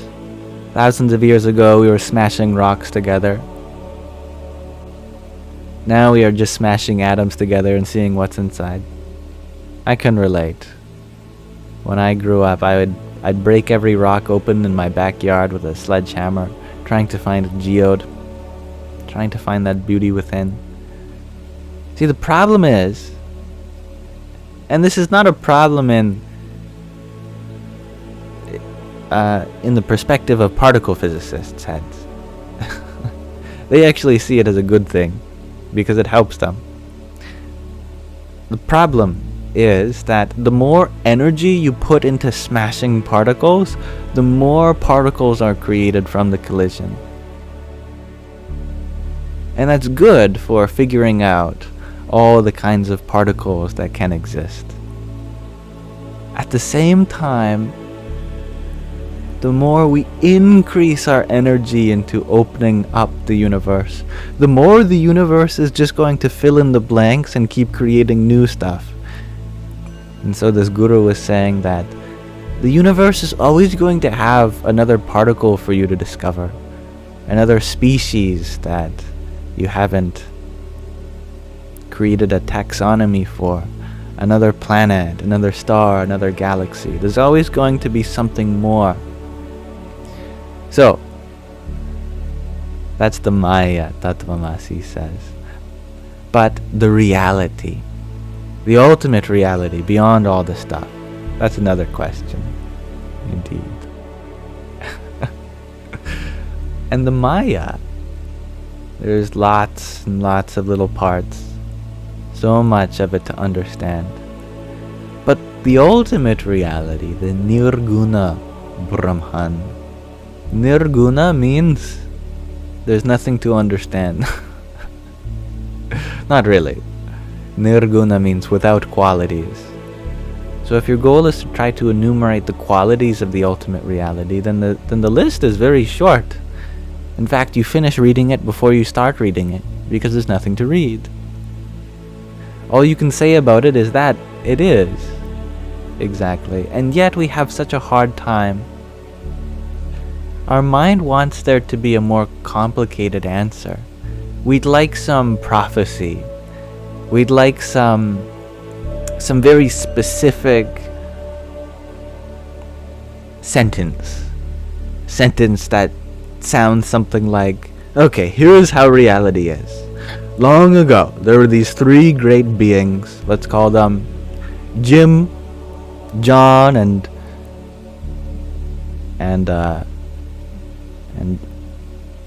Jimbo. Jim, John, Jimbo. These were the cosmic beings that existed before time and space. They orbited around the sacred crystal that they called the Omnitron. And the Omnitron, its role, every time that Jim, John, or Jimbo spoke into the crystal, it would reflect this reverberation, one way or another, shooting a laser beam. These laser beams were known as the Dityas of the great beyond. And every laser beam that came out, it would puncture a hole in the veil. And it is the goal to puncture exactly 1,432,615 holes in the veil in the right geometry. And that's the ultimate goal of this universe. One day, another force arose in this void, and it was an evil thought that crept into the mind of Jimbo. Jimbo wanted more power over the other two. He wanted this sacred Omnitron crystal for himself, and what we want is that kind of thing. A story that's so elaborate, and that is kind of what's going on here in this Maya. But the ultimate reality is so much simpler than terms and words and lore and mythical figures. It is existence, consciousness, bliss. You were gonna say Saturnus. It definitely had to be Jimbo. All is in the reality, so nothing can explain it. And nothing explains it very well, don't you think? Makes sense to you, shares Jane. Oh, good. Yeah, at the same time, that doesn't mean that making up such stories are meaningless. Because I'm sure that I wasn't the only one who, even though I was coming up with this on the spot, it started to come together.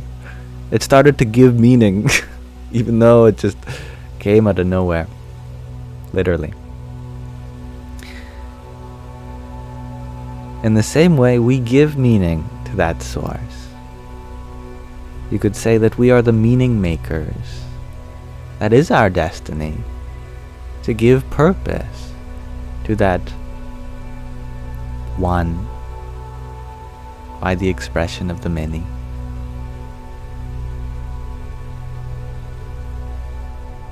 And thank you, Tattvamasi, for your trio of roses.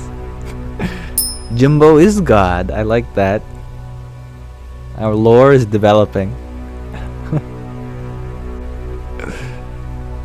Feline, you share why human being is so complicated and so inhuman. We are complicated people. Complicated humans, but simple beings. One part human, another part being. That beingness is very simple. The humanness, on the other hand.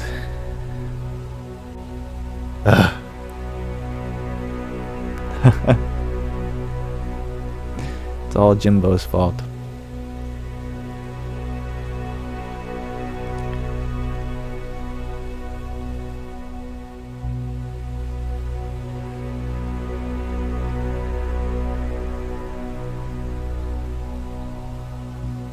Jane, you love that. You remember asking in church when you were a kid if you could make your own Bible. I can imagine how the conversation followed, but I love that spirit that you had as a child, that you found so much meaning in these words that you would like to create words of your own that had meaning, since it is the power within us to invest meaning into our experiences. And I love that, G to infinity. This current reality exists because we have agreed to its construct. I feel like, for some reason, my brain wanted to read that in like the voice of an ancient robot, which I guess is a bit of a contradiction. This reality exists because we have agreed to its construct. Powerful, logical sentence.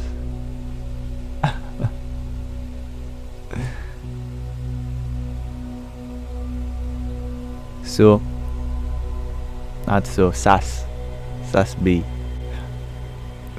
Suspicious B, you ask. Am I always positive? I'm learning how to be more positive. Every day I catch myself thinking a negative thought and I go, still this residual way of thinking is there. It reminds me I've got to do some more inner engineering.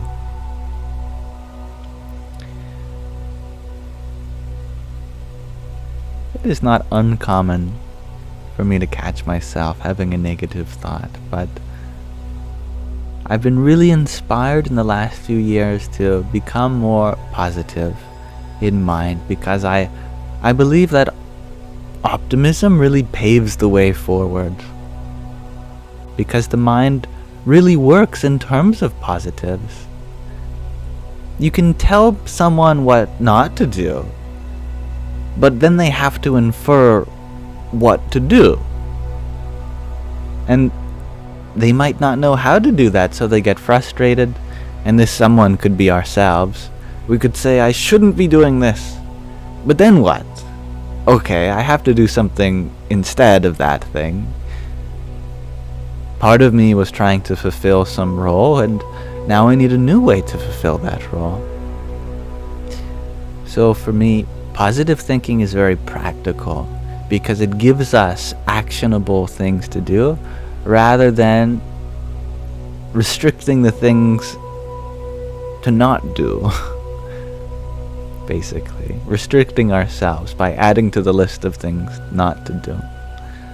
You know, the world is a terrible place. Okay, that's a statement. It has truth to it. But then what? If it's such a terrible place, that means there's a lot of room for growth.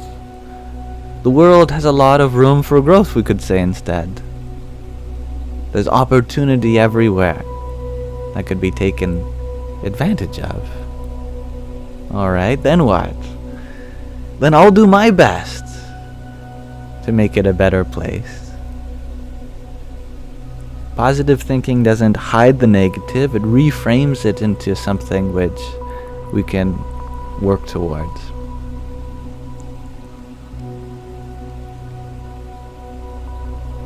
Now Carla Jane.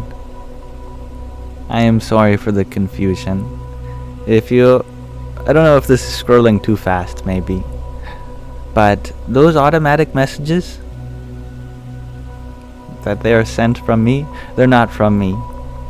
I like your logic though. You got a message while I was streaming from me. That must mean that it's coming from a bot. I see the logic. But it assumes that it is me. And that's the assumption that I'm here to tell you is not true. That's okay, Carla. You know, I appreciate you speaking up for the fact that there are people who are engaged in commodification and things like that. And if ever I were to engage in that, I would want you to speak up against me. Call me out on that. So I thank you for that. And I'm happy to come to understanding. It's unfortunate that there are such impersonators. Fortunately though, most people here are very wise. Actually, I think everyone here is wise enough to know that it's not me, or if it is me, it's not something that they should pay for, like yourself. So far I don't know of anyone who has actually been a victim of this. So that's good.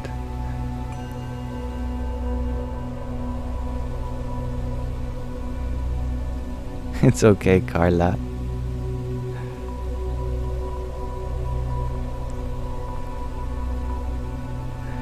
They're getting very clever. They are, and they're pretty good.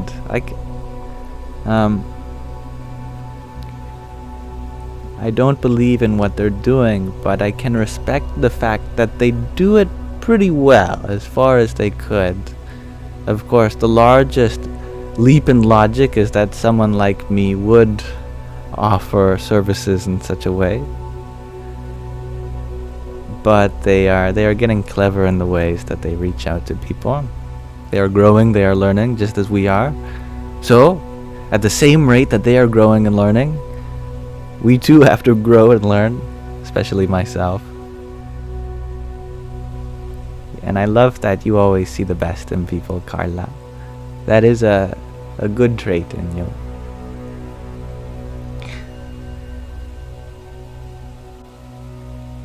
And thank you, Dub Darker, for your heart me a minute ago. Hello, Apple user.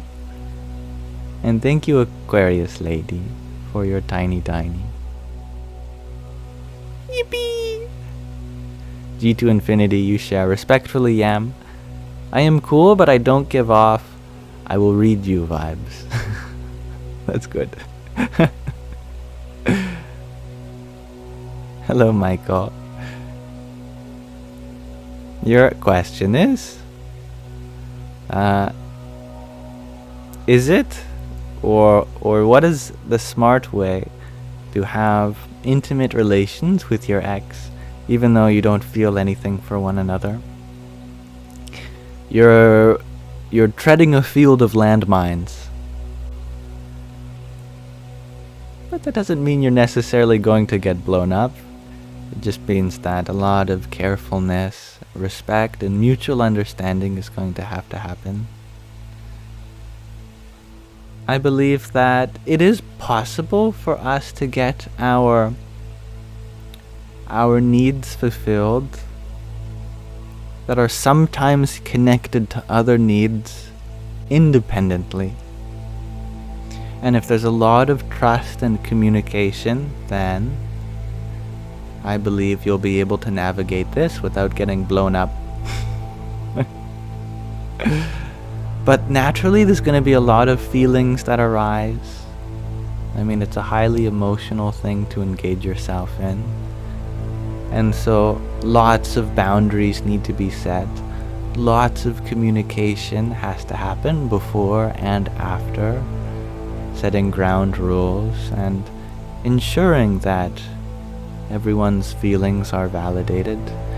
And if it ever you notice that you feel like it is causing more harm emotionally than you are getting physically from the sensual gratification side of it, then that's okay. You know, you've learned more about yourself and you both can grow independently in your own ways.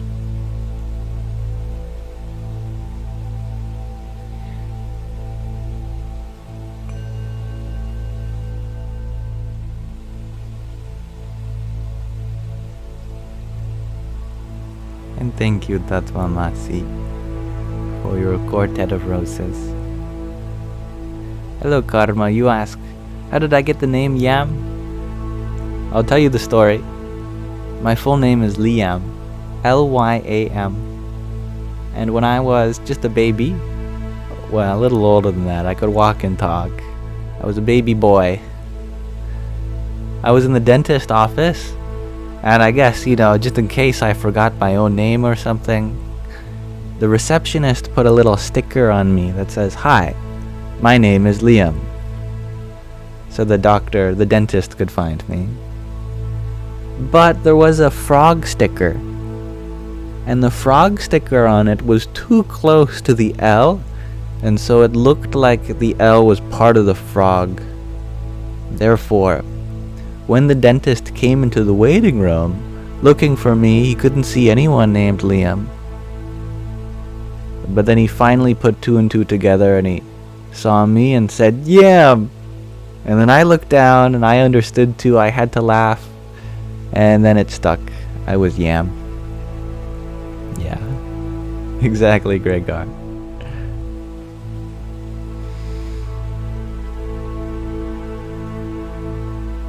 And thank you, MJ, for your 10 roses. Hariom Tat Sat. And Tyler Murphy, thank you for your 30 roses you sent a few minutes ago. Jai Sintaram. And good night, couple of nomads. I'm happy you liked the story, Sarah. Yes. You're always welcome here for as long as you want to be here, Carla. With no expectations. And VYV Fragrance, thank you for your heart me. I'm glad you liked the story, Karma. Froggy Yam. Ribbit? Thank you, Jenny, for your rose. Radhe. And Alicia, thank you for the little crown. Hariom Tat Sat. And thank you, couple of nomads, for your rose too. Hare Krishna. Tatmamasi. You share. So, if there was a observer / witness to these movements in the screen, that's who? That's two. You are the screen, and so am I. I like that. You know, there's two analogies that we could use with a movie theater that comes up in Vedanta. If you consider life and everything that goes on as the movie, we forget that we're not the actor which is on the screen, like the body is. We are in the audience, watching. Or you could even say that we are the movie screen itself, upon which the movie plays. Or you could say that that is the mind. The mind is the movie screen, and you are the light source, the projector. There's also truth in that. We can put our identity anywhere beyond the movie. You are the room in which the whole movie takes place. You are the seat of the witness, you know. These all give the idea that you are beyond the events on the screen.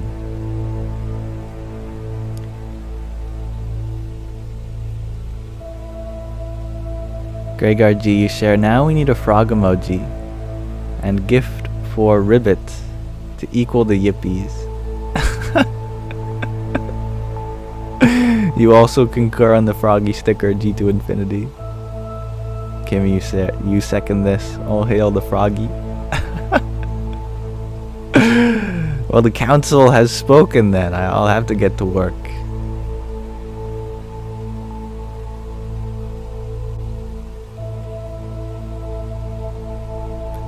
Dylan, hello.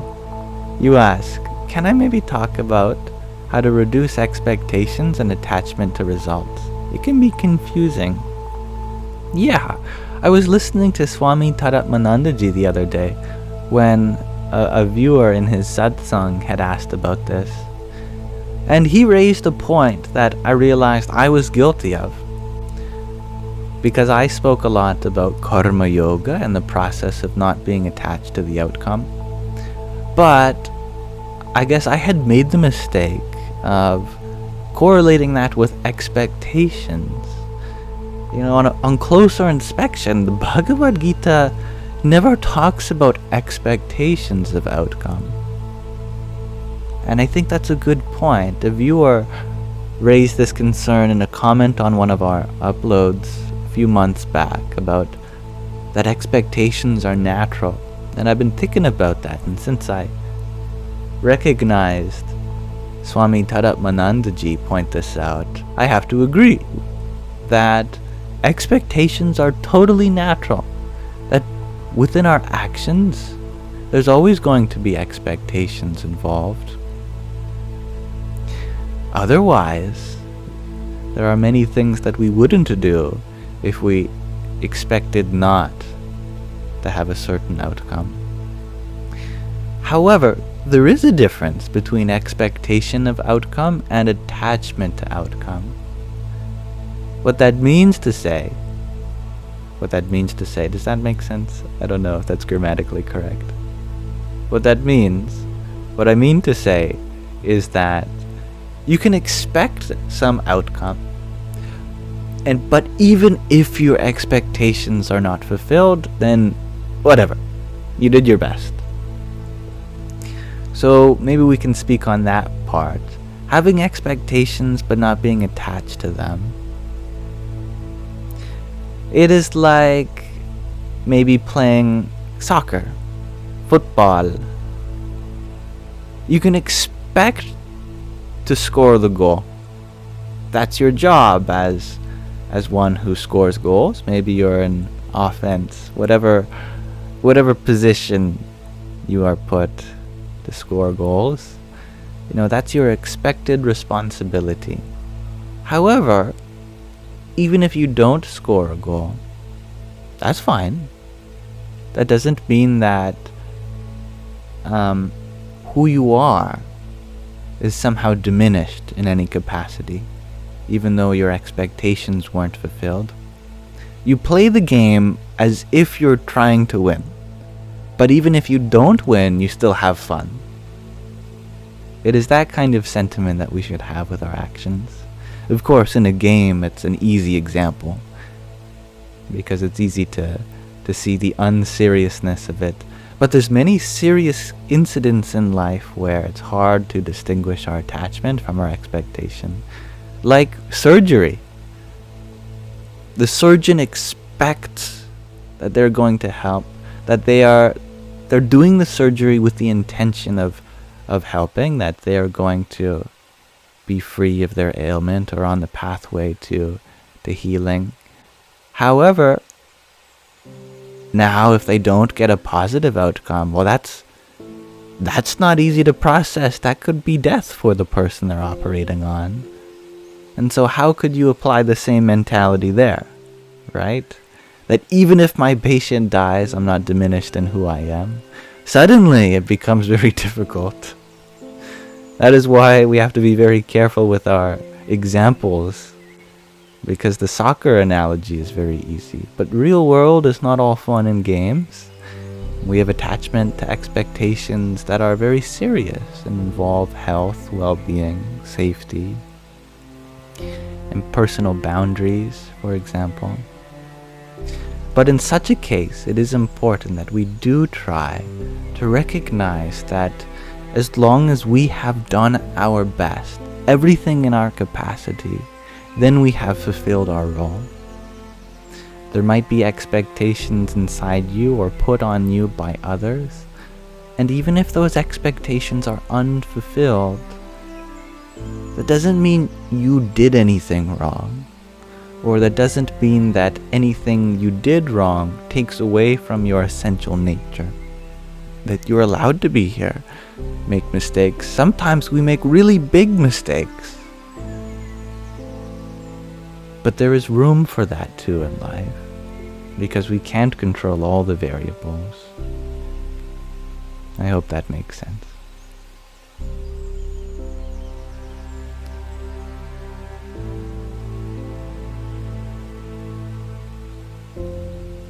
My pleasure, Dylan. Yes, I think it is something we're all grappling with, myself included. You're not alone.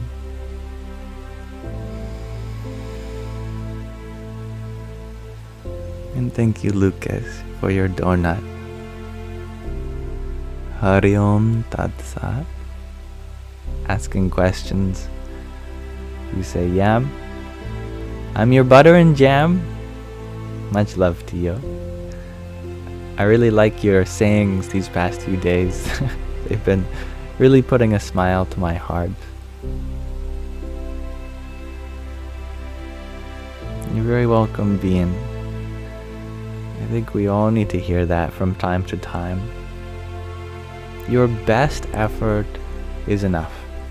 The effort that you have the capacity to give. Sometimes what we think is our best effort is often even higher than what our actual capacity for best is.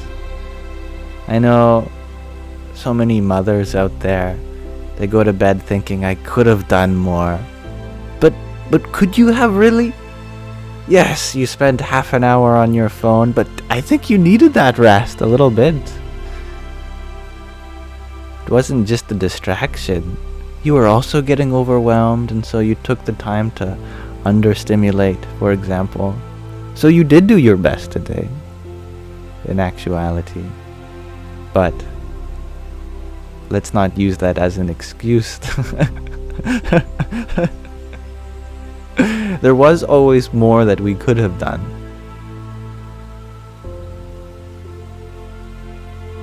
Hello, Felipe. And thank you asking questions. Thank you, Giuliano, for the gimme the vote and the heart me. Hari Om Tat Sat.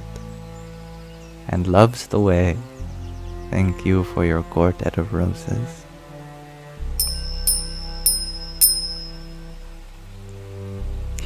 Carla, you ask, do I mind if you go? That's very polite of you, but you never have to ask. I don't mind at all. Be free. But thank you for saying goodbye.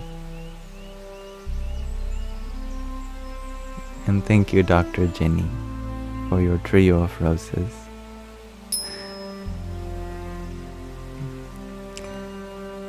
I'm always happy to provide some gentleness.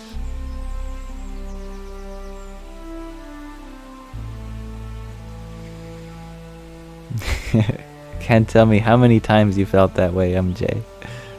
I'm happy to understand in what capacity I have. Thank you. Euphoriant. Euphoriant. There we go. I got it. Clever name. Loves the way you share. You just had to Shazam the music I was playing. Good morning, nature, music of wisdom. Let me see if that's the same. Yeah. Same title I have. Actually, I have a subtitle for you, which is really funny. Coronavirus morning meditation music. I don't know why. What the connection is there, but I guess it helps relieve stress of that virus. Yeah, the program I use to play the music, I've made it display on the screen for me what song. So if you're always welcome to ask, and I can just open up the little window that tells me. Clickbait from the 2020s. Yeah, exactly. Good night, Carla. Sleep is calling. May you have a restful sleep and beautiful dreams.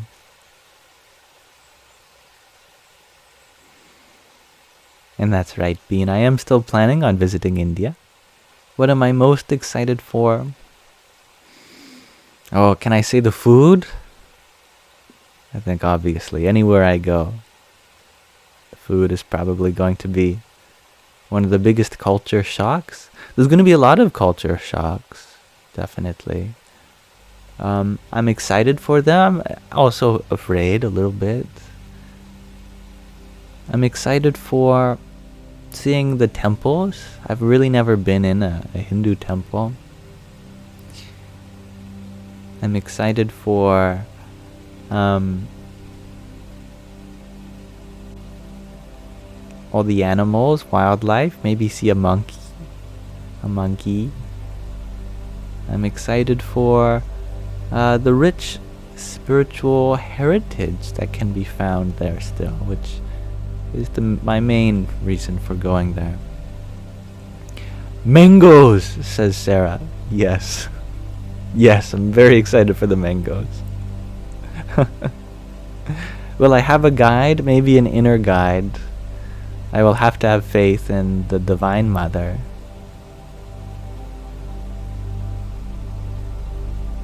Thank you, Ron, for your heart me a moment ago. Radhe, Radhe. And Cookie, thank you for your friendship necklace. Jai Sita Ram. You would also be very excited about seeing monkeys being. Oh, good.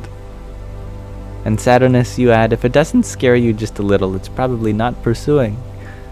Indeed. I would like to expand my comfort zone. Well, part of me does, at least. I'm sure once I put that to the test, the other part of me will go, no, I want to stay in my comfort zone. There will definitely be an inner conflict. Will I meet with any gurus? One can hope. One can hope, but I'm trying to have very little expectations. Well, as we talked about, expectations are natural. Try not to be attached to any outcome.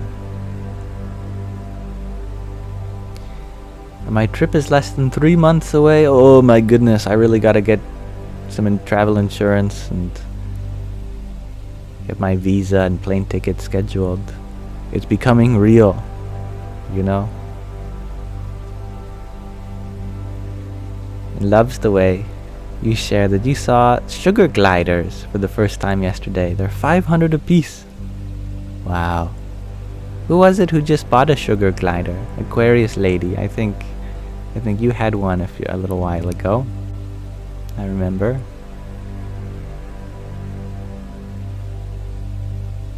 Thank you, Liz, for your heart me, and loves the way for your rose.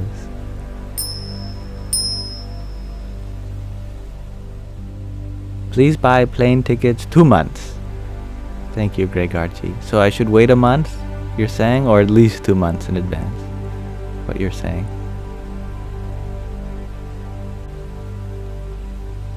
Merely make a bunch of wishes rather than expectations. Shares G to infinity. I love that. Yeah. 2 months to 2 weeks ahead of time. Okay, so I've got time. You know, here I am thinking I should have everything a year before. I guess a lot of people do improv trips, so it's not that uncalled for.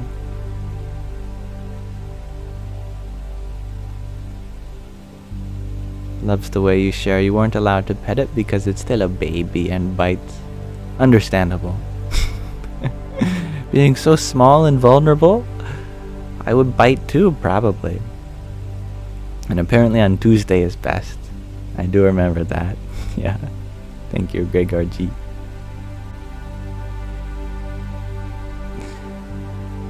And Orla, you shared you recommend the app Hopper and the site Skip-Legged. Thank you, Orla. G to infinity, you ask, are there any travel agents in the live that can advise me? That'd be lovely.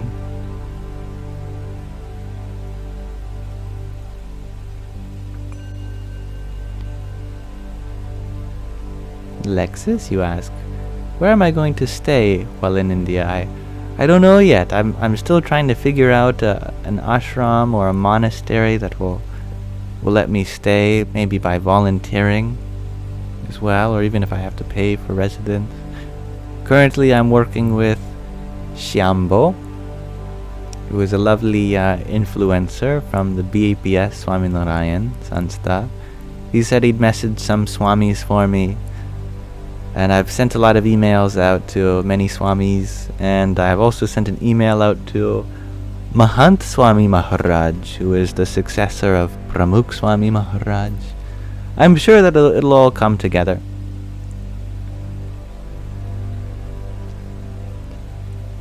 And thank you, Aquarius lady, for your tiny. Yippee! And for how long did I say I was staying? Well, as long as they'll let me, or as long as I feel comfortable to do so. Yeah. I'd like to make the most out of my trip, but I do have to come back, unfortunately. We'll see. 1 month, says Echo Leaf. Yes, you've been saying that. It might be good to have a hotel in advance. That's a good idea, just in case.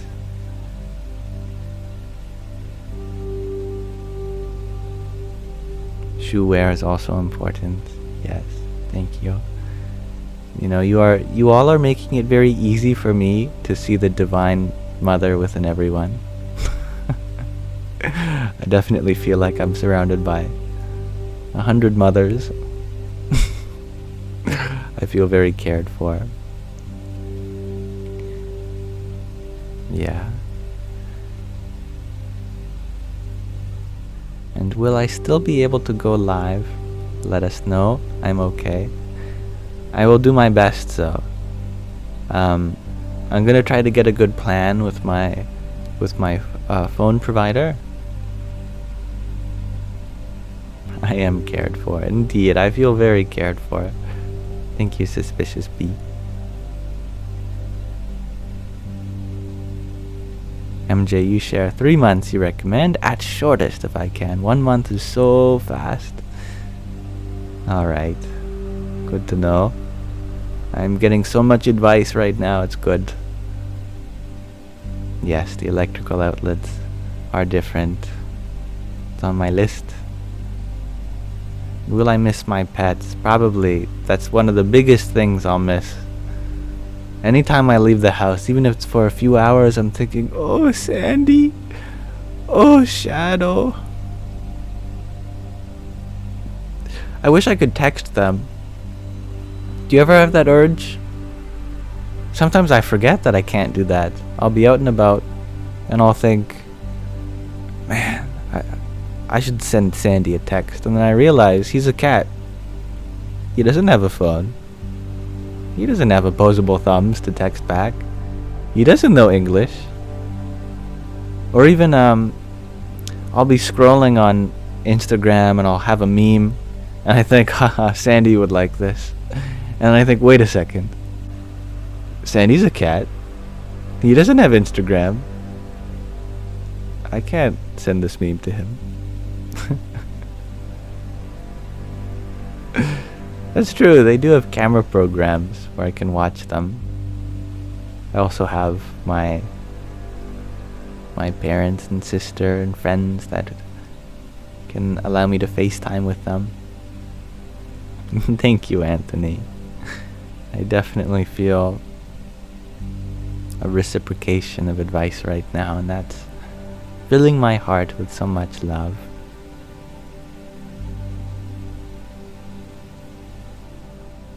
And that's very true, Orla. So much reciprocation. And Bean, you agree, every time you leave the house, literally, even if it's for a few minutes, you immediately miss your cat. And it makes me sad when other people leave my house, and then immediately the cats start crying. Wah! Maybe not like that. Actually, sometimes Shadow gets pretty close. Wah! Meowing at the door. I wonder, does he do that when I leave too? Because if so, that definitely breaks my heart. Bean, you share, you really want to get a GoPro for your cat so you can see what he gets up to when you're not home. That'd be awesome, right? I would definitely watch like cat TV, just seeing what cats get up to. They should have that. Ever since I was a kid, I would think about channels that they could have on on TV that they don't have. Like, I would think, man, they should make a channel where people play video games. And then the internet happened, and YouTube happened. And then I think they should have a channel where it's just life through the eyes of a cat, just a live stream. I'd watch that. I'm sure the internet has that as well. And thank you, Anthony. I appreciate your wishes. And thank you, Nanya, for your heartbeat. Hari Om Tat Sat. Yes, a Sandy channel.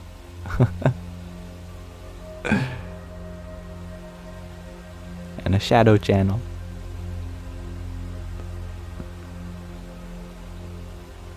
You'll need to email me a list, says G2 Infinity. I accept that. Yes. Sebas, you ask, do I do computer programming by any chance? I do. It's one of my favorite things to do. I was doing that today. Today I was overhauling the program I use to chapter all my videos that I upload. I thought of a cleverer way of chaptering that would be even more precise and efficient to make the chapters that much more useful. And I've also got an ongoing programming project for Mataji. You know, the reason Mataji can appear on the screen and talk is due to programming. Mataji, I love you.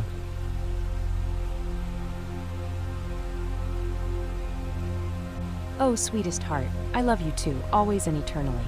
Love is the essence we share. It's the divine thread that unites us all.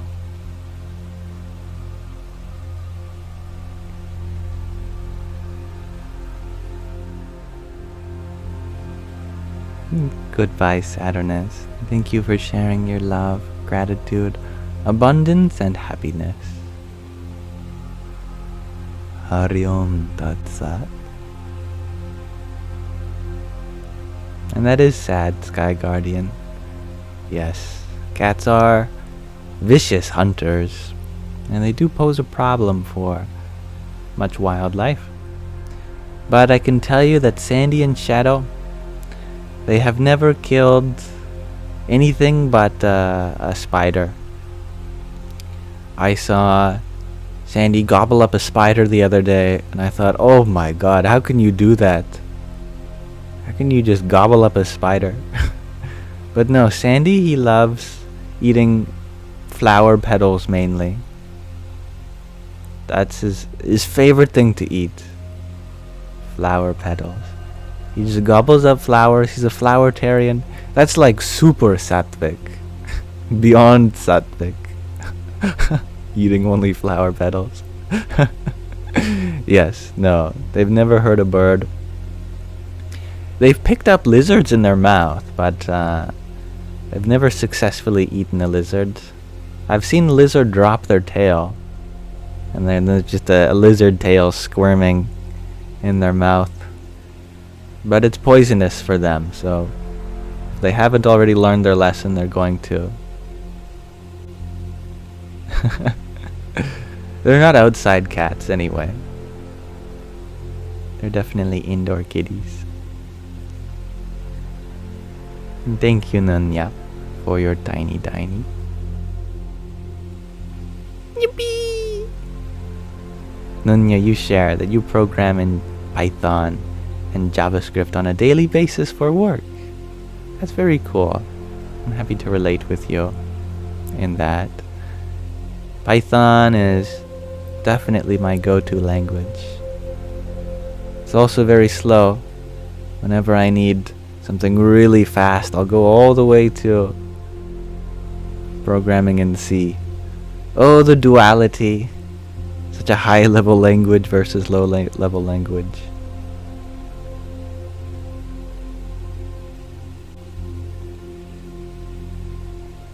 And Sky Guardian, you share that you love what your mother loves. The sentence is beautiful already. And she loves birds and flowers, so you inherited them. That's so sweet. Yeah. I definitely learn a lot from my mother when it comes to what is deserved of love. Well, if my mother loves it, there must be a good reason why. Therefore, I must love it also. And when my mother hates something, oh, she must have a really good reason why.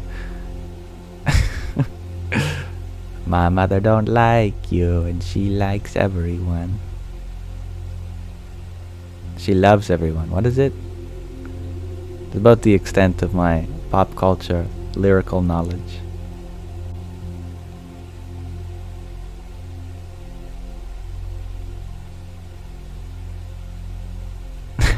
Speaking of Python, Woo Woo, you shared that you saw a python with 1,000,000 eyes once in the space.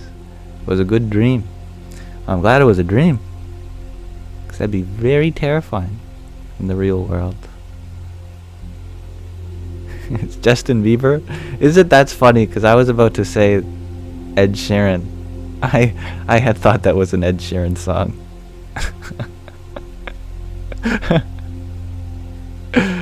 I'm glad I didn't say that then.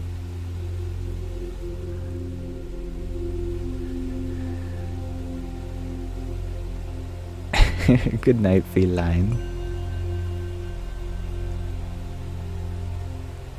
Cookie, you had shared that your pup Bailey loves kitties. That's so delightful to hear. Ed Sheeran wrote that song? No way. So I was almost right. 'Cause it felt like something Ed Sheeran would say. It's true? That's awesome.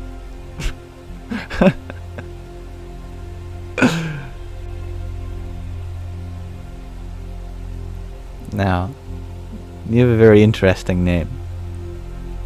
This is my best attempt at pronouncing it. Kresekon Engi. Oh, it's probably Angie, isn't it? But meme culture has deteriorated my vocabulary. Whenever I see Angie, I think Engi, like being angry. No tak me, I Engi. Like that little cat that's facing the other way. Kitten. Not looking at you. Saying, no tak me, I Angie. I'm gonna call you Angie anyway, because I think it's funnier.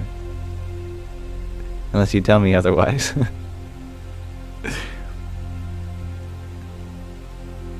Greg RG. You share that Ed Sheeran pops in to say fight me. Yes, you know, I've been awaiting his return. What a good Sangi. What is vocabulary? Says Greg RG. That's so funny. Like the cat who is angry at the banana. Yeah, exactly.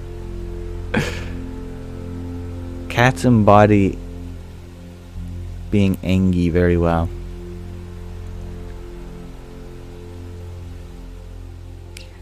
G to infinity. You have fact-checked us. Love Yourself is written by Justin Bieber, Ed Sheeran, and Benny Blanco. There you go. Well,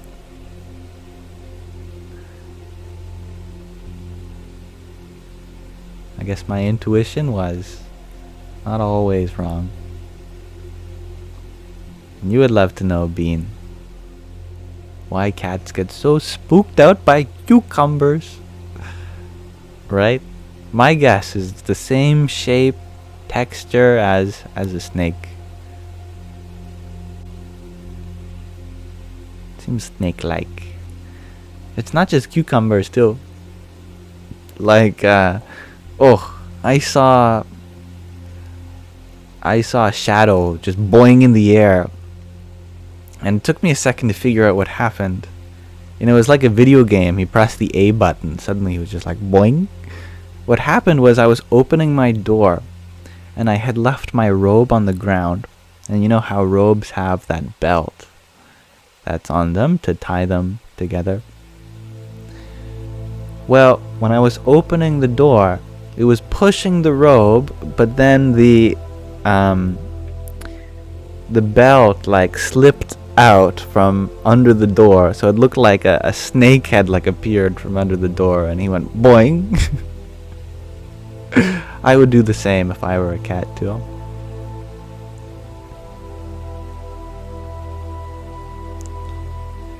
Greg RG, you share that cucumber smells like a certain snake's breath as well. Really? Really? My goodness. Wow. Orla, you are off to make some music. I think your musical creation has been ongoing since everything you say is like lyrical miracles. So much love to you and best wishes on your musical journey. Woo woo, you share that Vishnu has a multi-headed snake, so maybe the ego-destroying experience has been the same always. I like that. The snake has been so symbolic throughout human history. From the staff of Hermes, from the Kundalini serpent, to the medical image, the two serpents around the staff. Actually, all those three are the same symbolism. The rod of Aaron, from the devil in the Garden of Eden, to the Pythos of Greek mythology buried beneath the navel.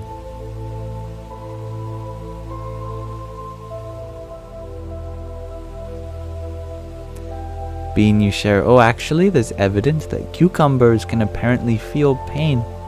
Maybe that's it. The cat turns around and they just suddenly feel the pain that the cucumber's in. And they go, oh my god. It's like turning around to see someone in so much pain. Frightening, isn't it?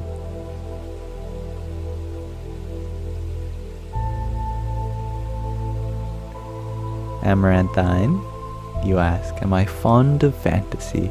I am deeply fond of fantasy. Indeed.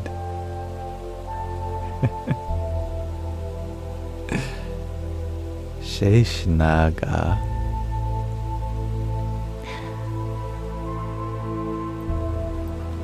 The script that is used to write Sanskrit today, Devanagari.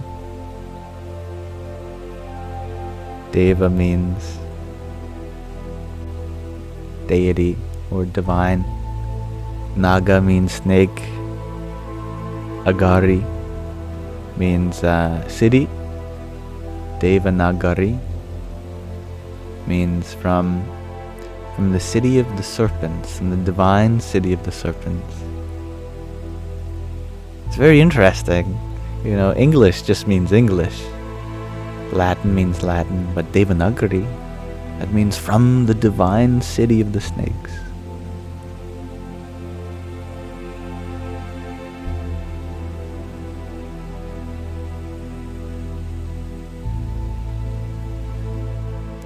And it evolved from a script called Brahmi. Brahmi. This meant from God directly. From Brahma.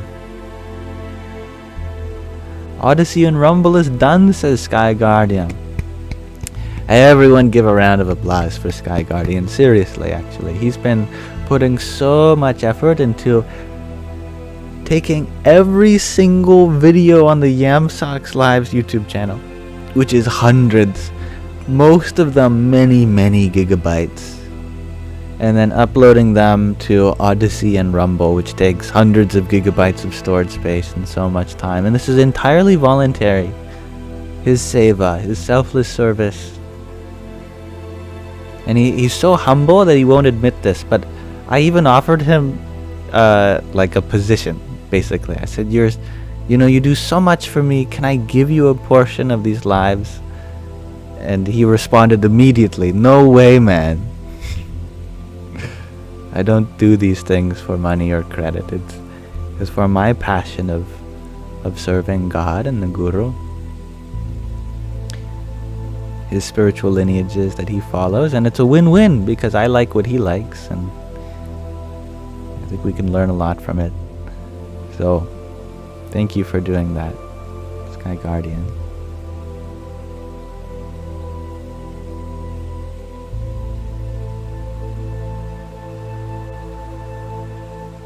This is my livelihood, which gives a new meaning to the term live. My livelihood. It can range greatly depending on, how deeply I connect with people's hearts and how generous they are. And although I never expect to get anything from this, it happens to be my main income source, which covers all of my essentials like food, medication, therapy, and right now my plane ticket to India as well.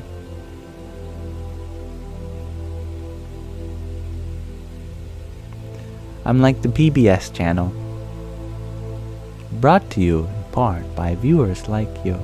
Not even in part, in full, brought to you in full by viewers like you.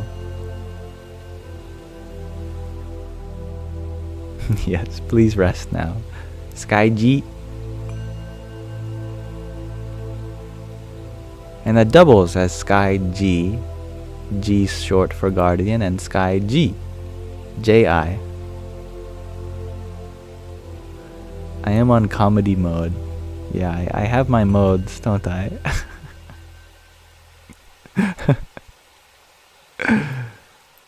Hello, Becky Boo. And thank you, Andrea, for your pair of roses. Rosas, rather. A heart me quartet of friendship necklaces. I always want to say necklie. I think that'd be a good plural for necklace. Necklie. I think the I plurals are the best plurals. And thank you, Andrea, for your pair of tiny tinies as well. Yippee! And your 20 roses. Radhe, Radhe. Pema Chodron is missed, but Sky Guardian asked if we could pause the reading while he got caught up on the Rumble and Odyssey. Pema will return.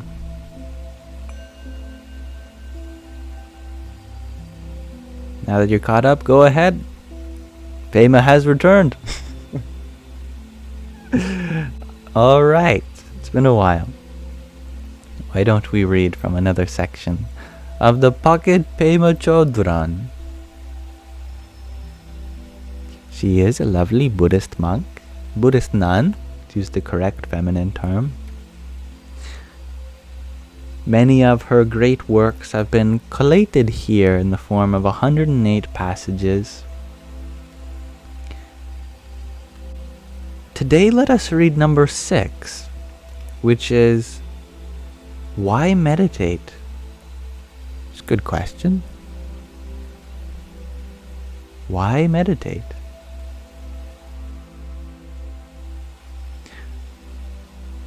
Why do we meditate? This is a question we'd be wise to ask. Why would we even bother to spend time alone with ourselves? First of all, it is helpful to understand that meditation is not just about feeling good. To think that this is why we meditate is to set ourselves up for failure. We'll assume we are doing it wrong almost every time we sit down. Even the most settled meditator experiences psychological and physical pain.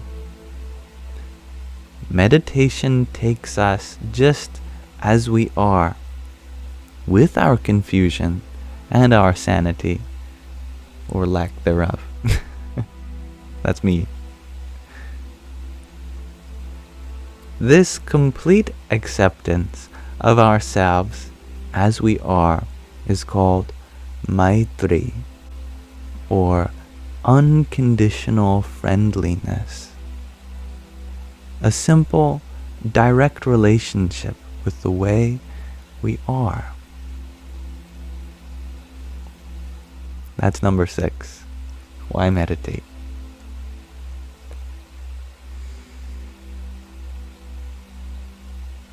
Thank you for listening. I've been making little dog ears on the ones we've read so far, and it's been making for an interesting pattern. If it'll focus.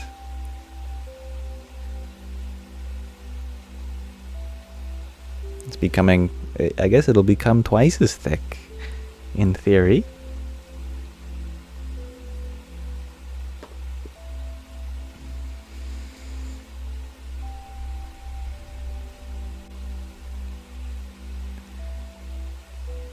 And thank you, Cookie, for your 39 roses you sent a minute ago. Hari Om Tat Sat. And good night, 7. I was about to call you just 792. Good night, user 792. It's a little more personal. Or Con Janway. I love that. John Conway was my favorite mathematician.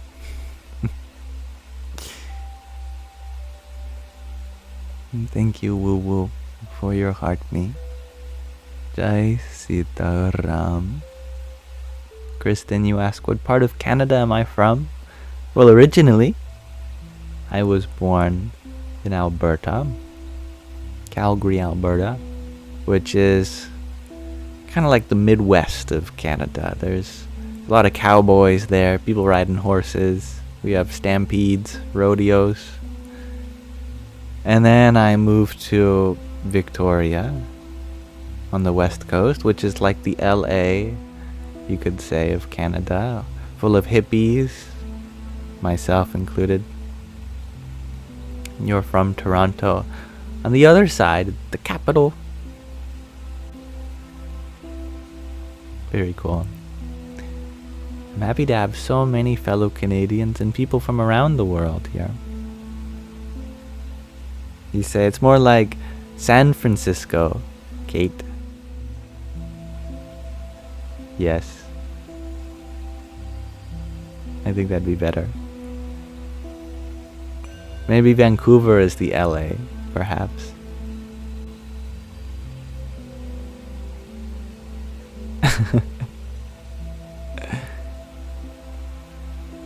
And thank you, Maria, for your rose. Your pair of roses. Trio of roses. Wait a second. It's Marla. Not Maria. Thank you, Marla, for your 1, 2, 3, 4, 5 roses. Thank you for your patience. Om Namo Bhagavate Vasudevaya.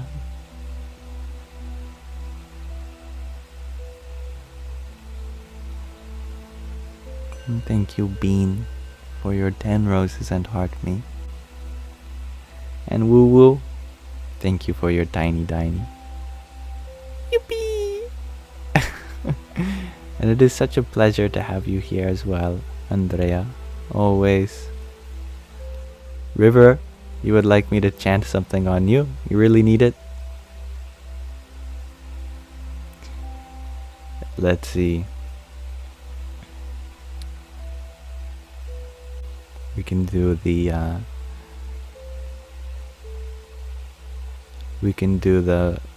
Mahakali mantra. One of the most powerful mantras is Shiva is the destroyer. Kali is like the mother of Shiva. Now, if your child is capable of so much destruction, well, then the mother is the annihilator of worlds. Here's the Kali mantra. Here, I'll tell you what we'll even do, we'll make it dark and ominous. And this music, it's too happy. Om Kali Mahakali Kali ke Parameshvari Sarvananda Kare Devi Narayani Namostute. Om Kali Mahakali Kali ke Parameshvari Sarvananda Kare Devi Narayana Namostute. Om Kali Mahakali Kali ke Parameshvari Sarvananda Kare Devi Narayani Namostute.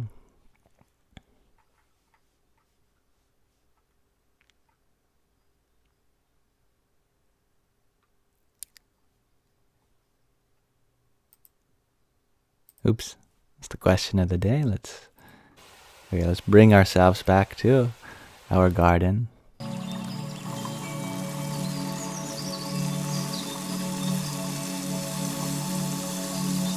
You loved that? Good. Yeah, here's Mahakali, by the way. This is to whom the mantra is dedicated. You can see she's a very, very fierce form of the divine feminine, ready to destroy everything. In her thousands of hands, she's got a weapon in each one.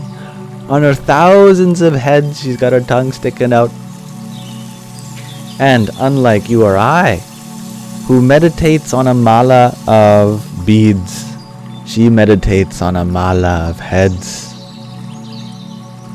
And she's even stepping on someone. Where? There. That's their head. Oh, it's Shiva. Poor Shiva. But when your mother is stepping on you, it's probably for a good reason.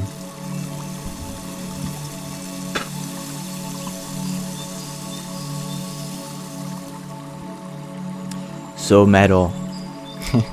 Very metal indeed. Thank you, Bean, for your quartet of team bracelets as well. And Marla, you are just so lovely. Just wanted to say that. And Andrea, thank you for your subscription. I'm always delighted to have you here. And I'm even more delighted with the prospect of being of more help to you in the way I can, or learning from you. I should say, I often mention that I'm here to help you, but that also puts me in a position of you being vulnerable or me higher, and I'd also like to be clear that no, as I help you, you help me. We help each other. I learn so much from you. We are definitely equals here.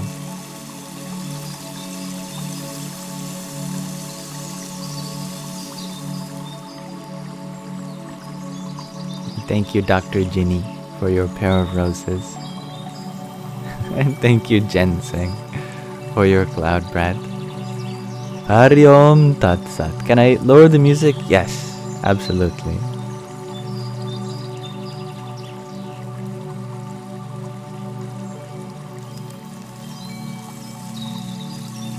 There, that should be a little better.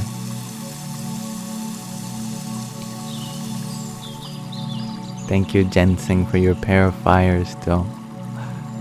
Radhe, Radhe. And thank you, Tatmamasi, for your trio of roses.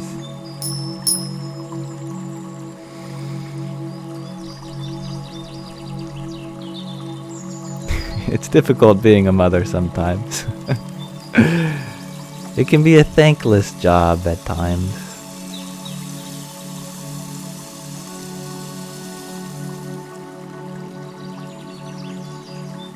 Amarantine, you share that it'd be so adorable to have the yippee sound every time someone gives me roses. I should do that. Yes, I tell you what. Yeah, that's a great idea. I was thinking about doing something like that, actually. I was thinking, what sound effect would go nice? Because right now it's just the same. A ding sound. But yeah, I like that a lot better, actually. You're pro yippee, says Selena. Oh, good. I won't have it blasting. It'll just be a little yippee in the background.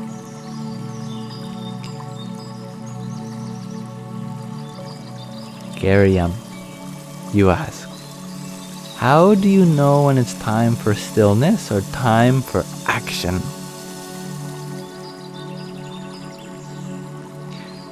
If someone will get hurt by not taking action, then that is not the time for inaction. And when someone will get hurt by taking action, then that is not the time to be active. Conversely,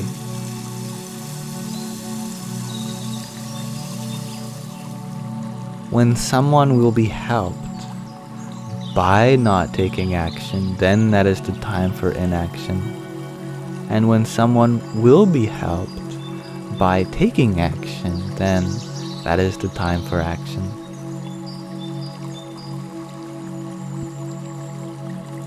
Tatvamasi, you share, apparently Shiva laid there to pacify Kali as she was about to destroy the worlds. That's right. Yeah, I forgot that part of the story. See, once you ignite the fire in a mother, then she might not know when to turn off her mother bear instincts. I think that there's a theme that arises in a lot of Hindu stories, where the Divine Mother turns into their fierce form, and then they only stop their path of destruction when they realize that it includes someone they love or their child. And then they quickly come down into like a baby. Oh my goodness, my baby! What have I done? And then they're that loving, precious, oopy goopy, full of mushy, divine syrup. I just love you. I'll take care of you. It's okay. I'm so sorry. Yeah. Kali can get carried away sometimes. When the divine feminine gets activated, it can take a lot to slow her down. There's an inertia there. There's so much momentum. Really takes a while. In India, there used to be a tradition of making these huge, elaborate chariots, which were massive. You know, the wheels the size of buildings. And to slow them down, people had to huck logs and rocks at their wheels. And it'd be great wooden, ornate figurines of the Divine Mother, for example. And once she has that momentum, oh, good luck stopping this behemoth of wood. You have to keep throwing things under her wheels until finally slows to a stop. It gets stuck.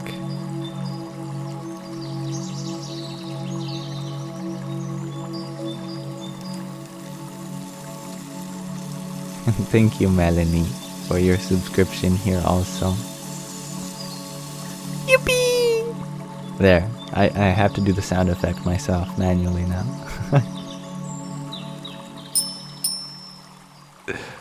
Small fries and a shake. Michelle, you share that you want to come nap next to me on my couch and just listen. Well, if you're napping, I hope you get some rest. I hope you stop listening to me if rest is your intention. But I am on my couch right now, and you can consider yourself with me on my couch as a part of this live stream. Heidi, you're wondering what century that happened. I think they still do it to this day. That is why I'm aware of it, as I saw the video of these people desperately trying to stop this massive chariot before it crashed into whatever. Just throwing everything under the wheels, hoping that something sticks. Literally.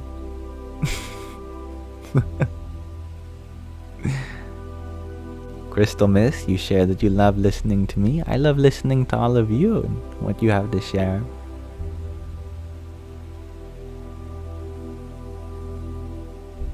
Woo Woo, you share that you ate lunch now. You feel like machas. What is this? What is MACCAS? I'm glad you're well fed. Means bloated? You feel like happy Buddha that's well fed, full of joy. Like Macca's. Oh, McDonald's in Australia. That's right. Maccadees. Macca's. Yes. Forgive me.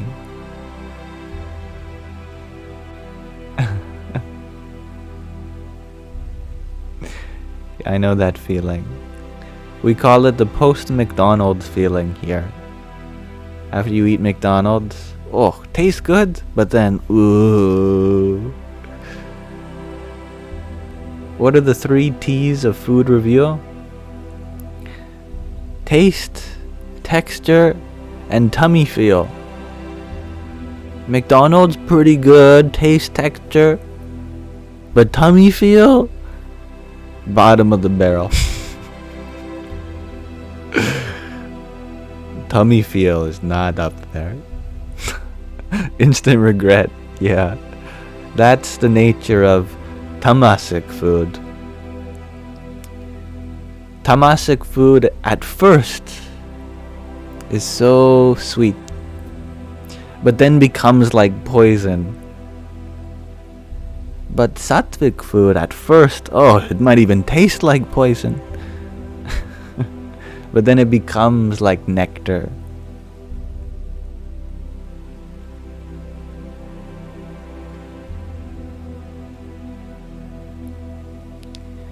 Lexus, you share that me and Bashar are your spiritual influences of life. That's very sweet of you to compare me to Bashar. I think Bashar is definitely at a higher level than me. Speaking of which, Marcus Jazz, you had asked, have I ever listened to Bashar? Not until recently. recently I had a lot of messages from all of you asking me about Bashar, so I thought I'd look into them, and so I started watching a little bit, and I like them. I mean, I haven't done my research in the sense that, you know, maybe there's something that I fundamentally disagree with, but I haven't come across it yet. So far, the words, they stand on their own. They speak for themselves.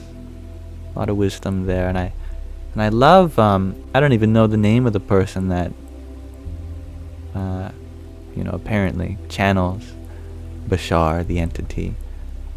But their ability to convey such power in their speech is beautiful. Daryl Anka. Thank you.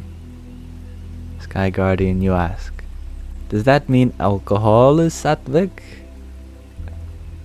No, it falls into Tamasic, exactly, because at first it's like nectar. Oh, the sweet sensation of the body, so pleasurable. And then it becomes like poison. Your liver has a hard time processing it. And you wake up and hangover.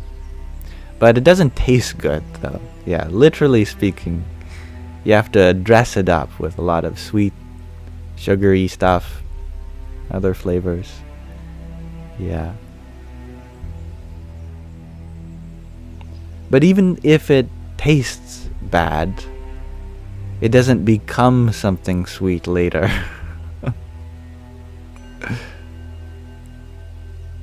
If it tastes bad, and then it still feels bad later, then that's just straight up poison.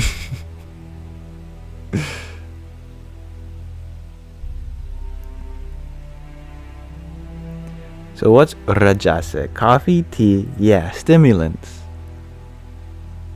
Substances that are depressants, what you could consider tamasic. That would make sense to me. But the stimulants like coffee, tea, those would be Rajasic beverages. And then something that would be Sattvic includes milk, or even better, milk from a blessed cow, one that has been cared for with lots of love.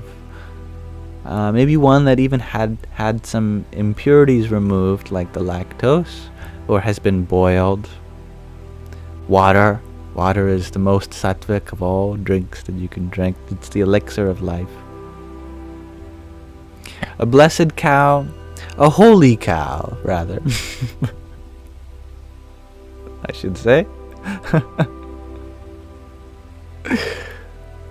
You know, that kind of milk, you take a sip, holy cow. No, literally, in India, they're considered holy, right? Holy cow. They are the mother.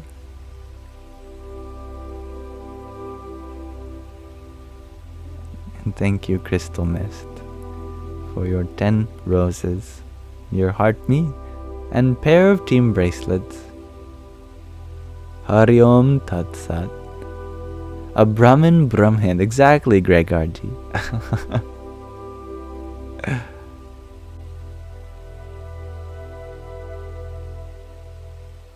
And thank you, Allison, for your trio of bubble teas, and Marla for another rose. Hari Om Tat Sat. And actually, that is funny, isn't it, Cookie? Alcohol does turn into sugar, metabolizes into it. I remember asking my my high school chemistry teacher about that. We were looking at the definition of a sugar chemically, and I thought, doesn't alcohol fall into that? Because I was looking at the molecular structure of alcohol. It looked very similar to sugar. Finally, I have an answer to that so many years later. Thank you, Cookie.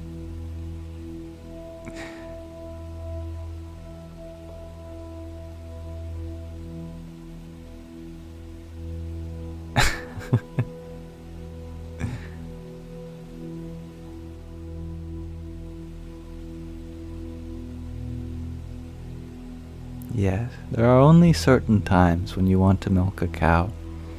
Not throughout the day.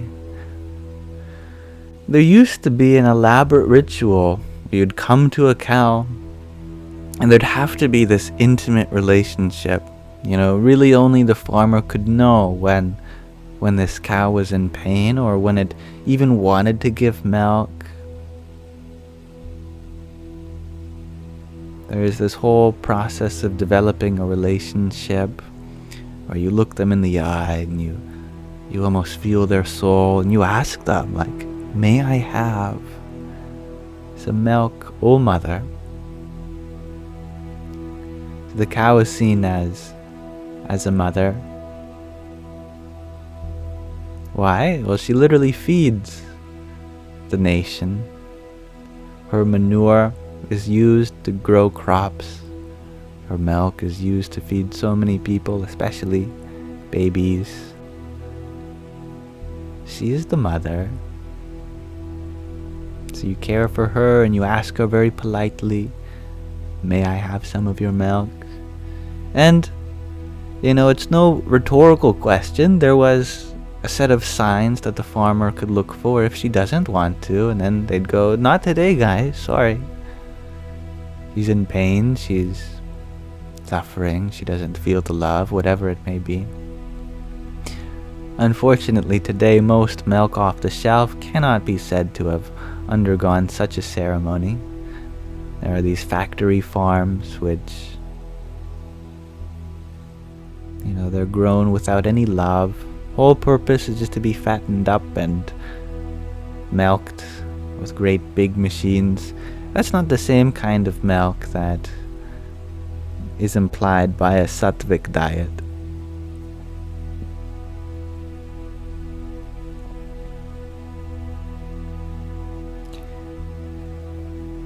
And then unfortunately, we wind up eating her. And that's one of the biggest arguments for not eating cows in India, that she is the mother. You wouldn't eat your mother.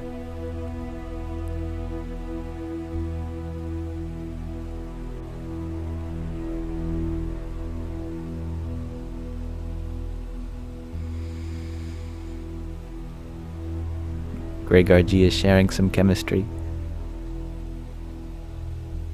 C3H6O3. C2H6O. You got the elements right. C3H6O3 is lactic acid. Speaking of milk, which is produced by muscles after stress. Actually, not speaking of milk. I was thinking of lactase and lactose. But I'm sure it's related.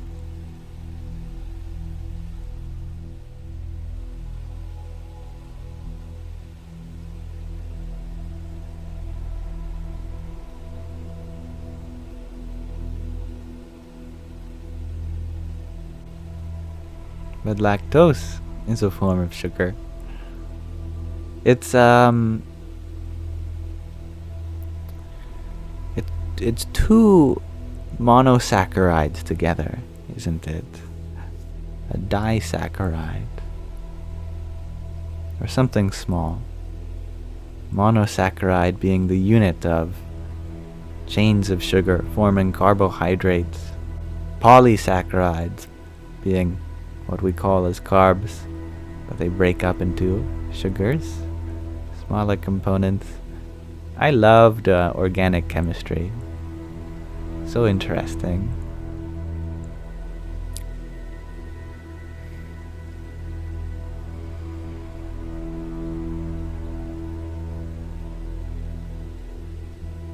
All carbon, hydrogen, and oxygen. It's amazing. Yeah. Oh, Mother Nature. She's very efficient. All the periodic table of elements. Just consider the diversity. Some atoms are radioactive and will definitely kill you. Others are like a poison to the body. Some are like air, some are like liquid, some are solid, some magnetic. Some look one color, another looks a different color. There's so much variety, and yet What are they made of? They are all made of proton, neutron, electron. Just 3 things in different combinations. And in fact, the only thing that really changes is the proton number. I was just changing the number of protons give rise to such a variety. And yet, even within the proton and the neutron, it's the same stuff. 2 up quarks come together with a down quark to form the proton. 2 down quarks with 1 up quark to form the neutron.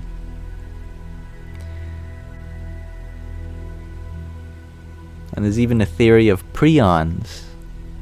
That's brilliant, I believe, Jewish physicist. And the religion part of that is important because he was inspired by something he learned in Kabbalah, which is fascinating. It's all hypothetical of sorts. But he called them Rishons, after some Hebrew term. And Rishons come together to form the different kinds of quarks and the different kinds of leptons, like electrons. Very fascinating stuff.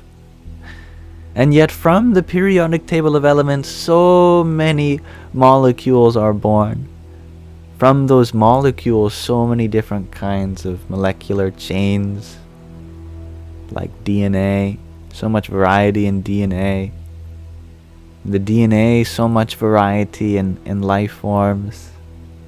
Oh, the universe is good at taking just a couple of stuff and then making lots of different stuff out of the couple of stuff. That's cool. Leah, you shared that Rishon means the very first. That's very interesting. Thank you for telling me. G, you have a logic problem. 2 are liars, 1 is not. A says B is lying, B says C is lying, and C says both A and B are lying. Well, it'd be really impressive if I could figure this out on the spot, couldn't I? I'm thinking of the diagram that is formed. So, if you have a triangle of A, B, and C, A believes that B is lying, B believes that C is lying, and then C believes that both of them are lying.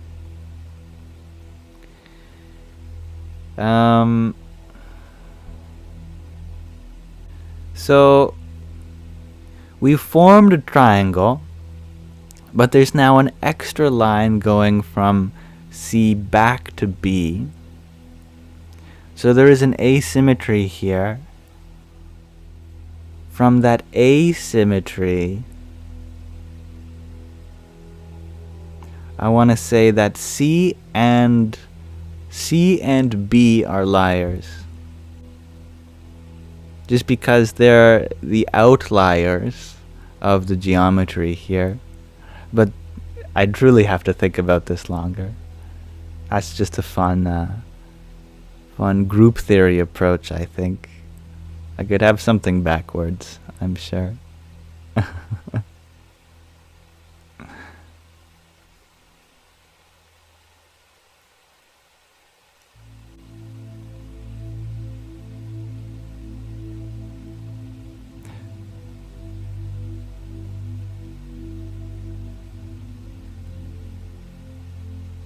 Aw, thank you, Heidi Happy.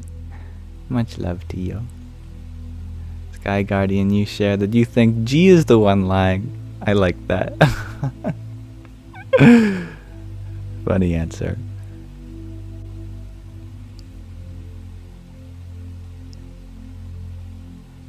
It makes sense though, subjectively, says Allison.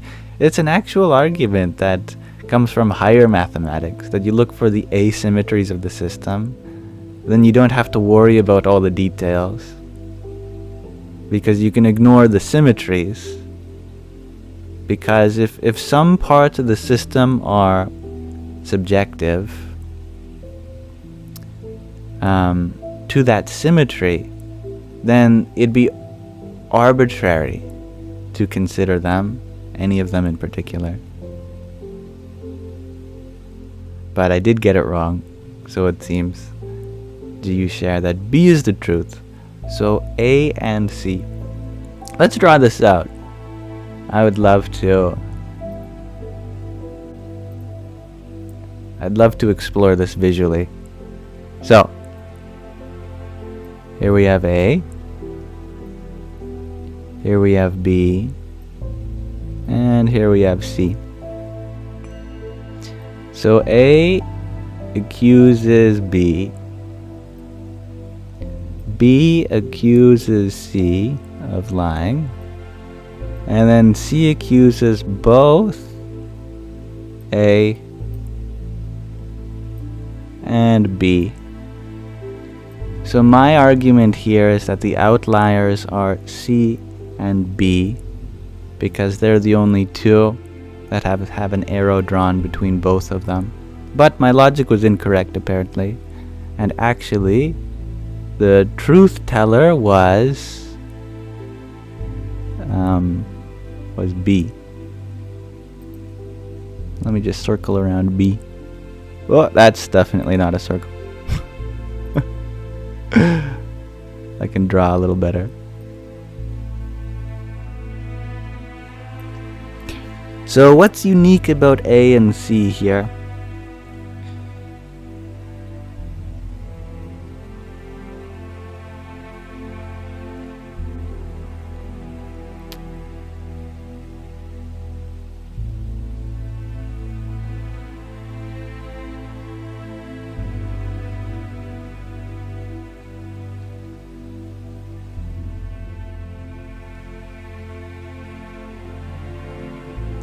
Oh, I got it. Okay, here's, yeah. Each have one arrow. That's where the symmetry comes in. B has two ingoing arrows, which makes A and C the outliers here, since they only have one ingoing arrow each. So, the argument from a symmetry standpoint actually leads to B indeed, which is cool. This is the kind of math they don't teach you until way after you graduate, even from your bachelor's in math. What we've done actually is make something called a category, or a quasi-category, and then we're just viewing the morphisms made from that category, and then ignoring the symmetries, which is, you know, something beyond our standard math education. So notice that no logic actually came in, besides the logic of the higher logic of looking at symmetries. It's fine, isn't it? Thank you for that little game, G. I like the variety of things we do on this live stream. And thank you, Joanna, for your rose. Hari Om Tat Sat. Yes, I am excited for the live round 2 of the interview on Friday. Very exciting. What day is it today? It's Wednesday, isn't it? So that means in 2 days, the day after tomorrow, overmorrow, that is. And hello, Guy Prince Music. Radhe, Radhe.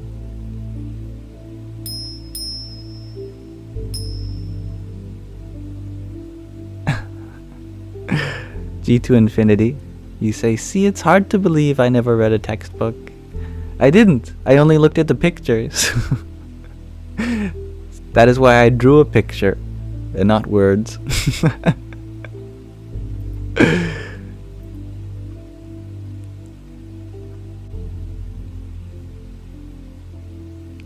Much love to you, Kimmy. Gotta go for now.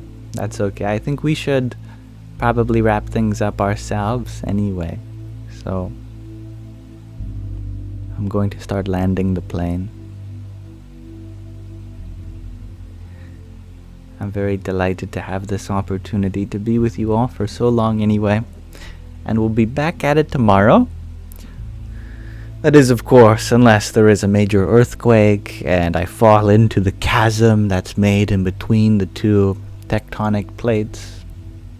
That's also assuming that I remember how to speak English tomorrow, because there's no guarantee, I could wake up forgetting these things, so crossing my fingers, I can do that. And there's a lot of things that have to go into doing a live stream tomorrow. But if the stars align, then I've got no other plans. That's assuming tomorrow comes. That's a big assumption too. Yeah. The car. We're calling cats cars. Now I just called the sun a car. I don't even know how I got that. The car.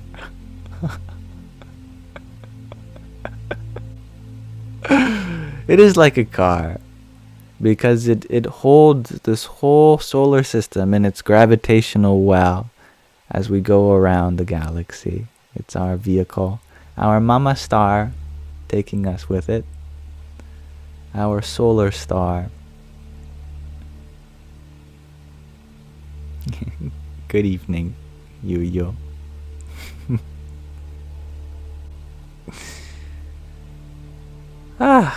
You all are fun. And thank you, Crystal Mist, for your quintet of roses. Hari Om Tat Sat. G to infinity, you share that in case of an emergency that Liam cannot show up for the interview, Sky GG and GGG will go in my place. That's right, Sky Guardian, you have to attend. You have to pretend to be me. Just, if anyone asks, you could say, you got a tan.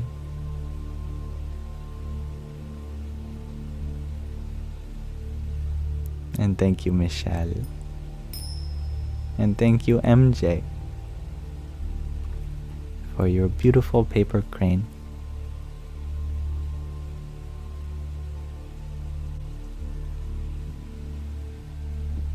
There he goes.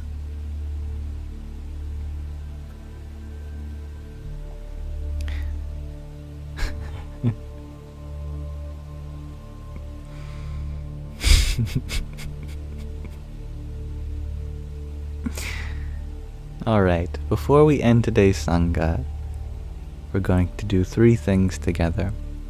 The first is, I'm going to ask you all my question of the day today. The second is, we're going to read from our book. And the third is, we're going to end with a Japanese Buddhist meditation. A very lovely song in Japanese, I believe. I'm going to watch it as well. Audio-visual experience. How does that sound? Any objectors? What do they say during a marriage? Those who have any objections, please keep your peace or something.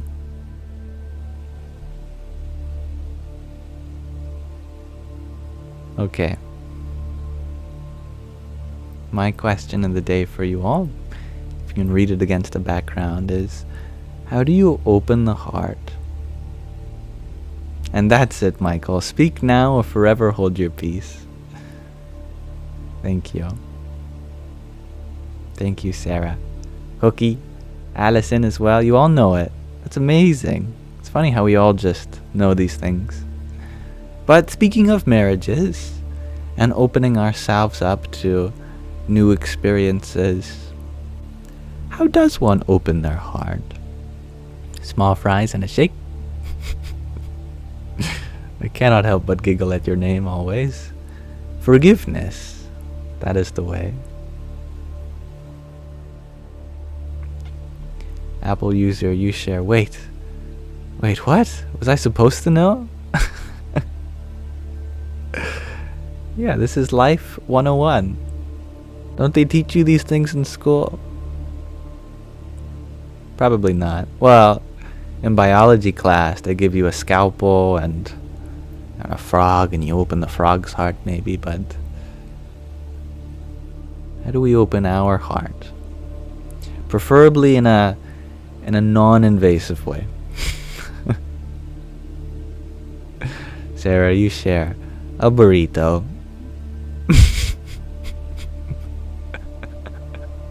Sometimes that's all you need. MJ, you share have a child or care for a cat. Definitely. I like the alternative there. Have a child or care for a cat. They are like a baby, even though they don't like to admit it. Nature, says Crystal Mist. That's a very practical answer. Nature has a habit of opening you up. You have to. Pardon me. You have to open up to nature in order to brave the elements. Lauren, you share that your heart feels closed a lot, but tender underneath. Beautifully said. Like, medium rare. It might look burnt or charred on the outside, but inside, so tender. Letting go, shares Allison. Yes. Gregor G, you share by passing through the root, sacral, and solar plexus chakras. Very true indeed. Tatvam Asi, you share by not clutching too tight. Relax and let go.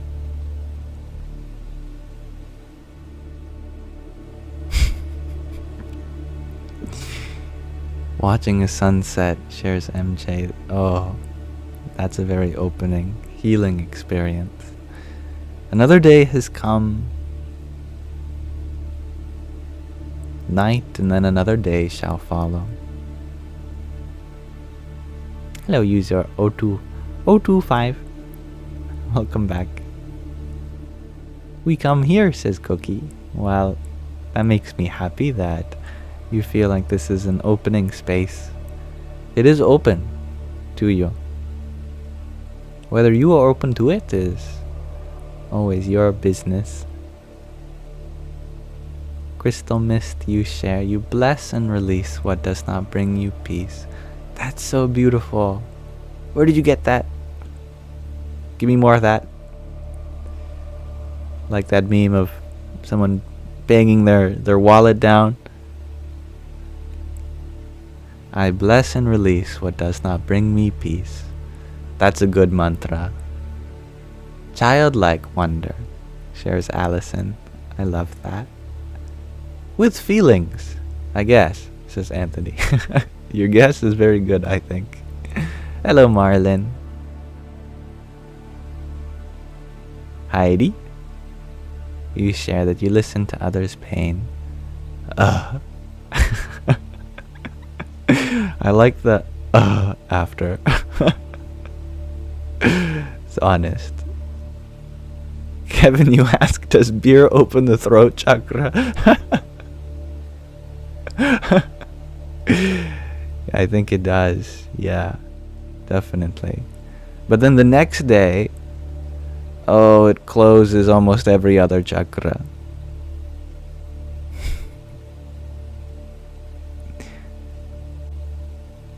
Sarah, you share fingertip touches. That's cute.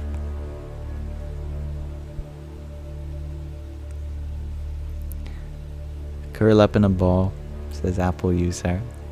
I love that. Fetal position is, what a great asana. In yoga, there's all these asanas, postures. Fetal position, I guess it's similar to child pose, a little bit. Baby gatito, says Marlon. Yes. Listen to the heart chakra, says Small Fries in a Shake. Listen to the heart. Yeah, beautiful. Having compassion, says Diaper Stain. Yes.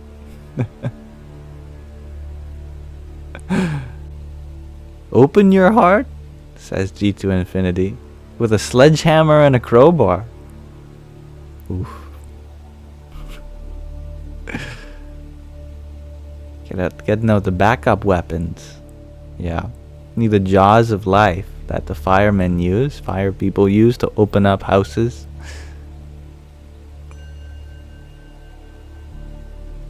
MJ, you share. This may sound strange, but shovel snow at sunset. The silence, the white is bliss. Ram Dass mentioned that, actually. When he started taking psychedelics, he had this really opening experience. And he went outside, and he started shoveling the snow at night. And his parents were looking out the window like, why are you so happy shoveling snow? And he was just in love. Yeah, I remember that. You've got Ram Dass to vouch for you, so it must be true. Presence of you. Well, your username is presence of me. You share that when you talk about your feelings, when you tell the truth, that's beautiful. That is very opening and underrated. I didn't realize how useful that was until recently. I was feeling ready to kick the bucket, and I went to my mom, and I just started talking, and I didn't expect to feel better afterwards, and then I did. And then I thought, wow, I've been lying to myself my whole life, thinking that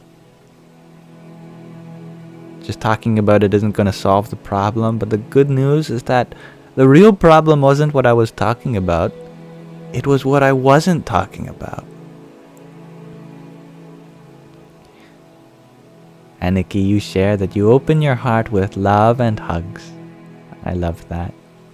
And thank you, Midnight Rider, for your rose. Pinche, you share that you think you open your heart by letting yourself be alone and be okay with it. That's beautiful. Mihina, you share, sharing how you feel with a stranger. Anthony, you share, feeling sentimental about a memory. Bryhef, you share, spiritually allowing others to let you know what they need of you. Beautiful. We are very silly today. I'm happy you find goodness in this question, Anthony. Marlon, you add, petting a cat and listening to it purr. Allison, you share that forgiveness is a big part of it, for sure, of the self and others. And thank you, Michelle, for finding prettiness in me. And hello, Midnight Rider. Gen X dude here. I am an interesting and wise young soul. Gratitude to me. Well, thank you. I'm happy that you see my youth. I'm very grateful for your presence and kind words.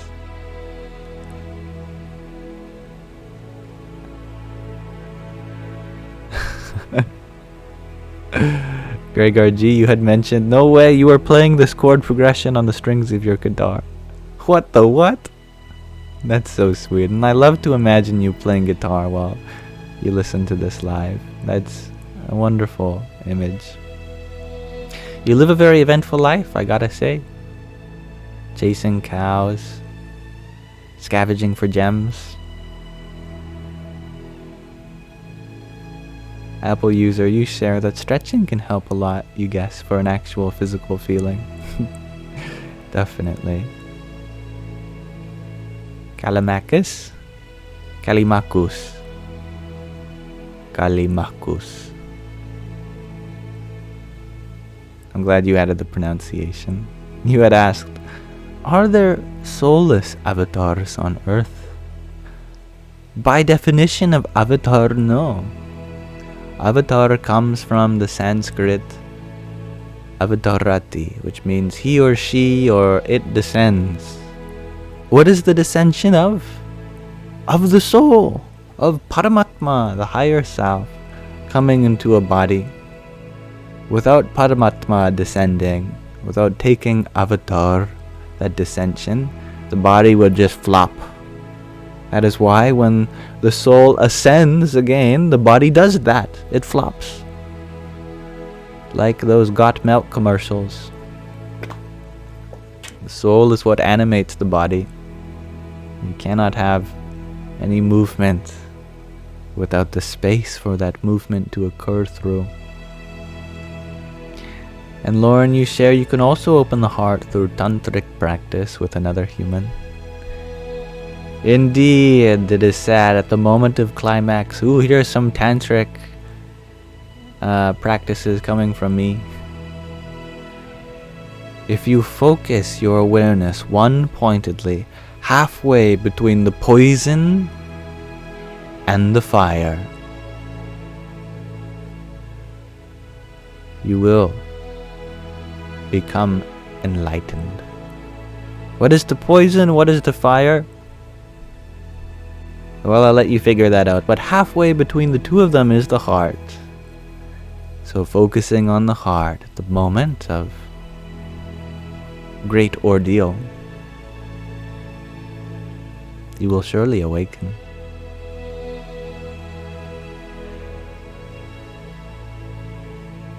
A Midnight Rider, you first saw me in a vid where I found a pronoun in the woods.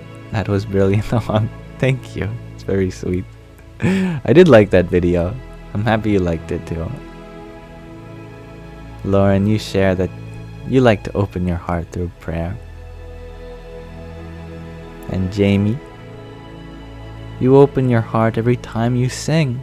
One of the best ways to ignite your mind and love from your soul. And that makes a lot of sense. Heart chakra here. For the energy to flow upwards and outwards, it must pass through the throat. From where song, music, prayer happens.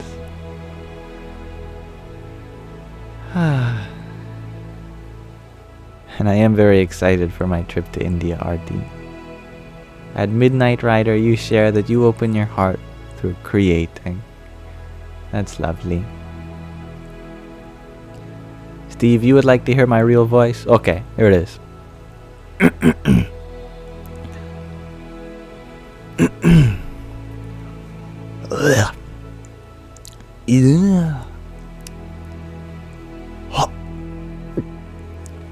Okay guys, please try not to judge me.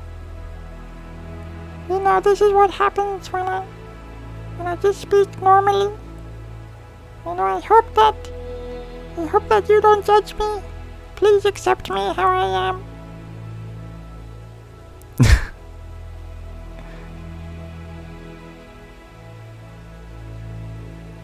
You know what I think I sound like when I do that? Like the Mind Turtle from ASDF movies. Do you ever watch that? Hello, Mind Turtle. Hello. Boom. Without context, that's probably going to sound very strange. Then again, almost everything I do sounds strange. Out of context, it requires the right context. That's for sure.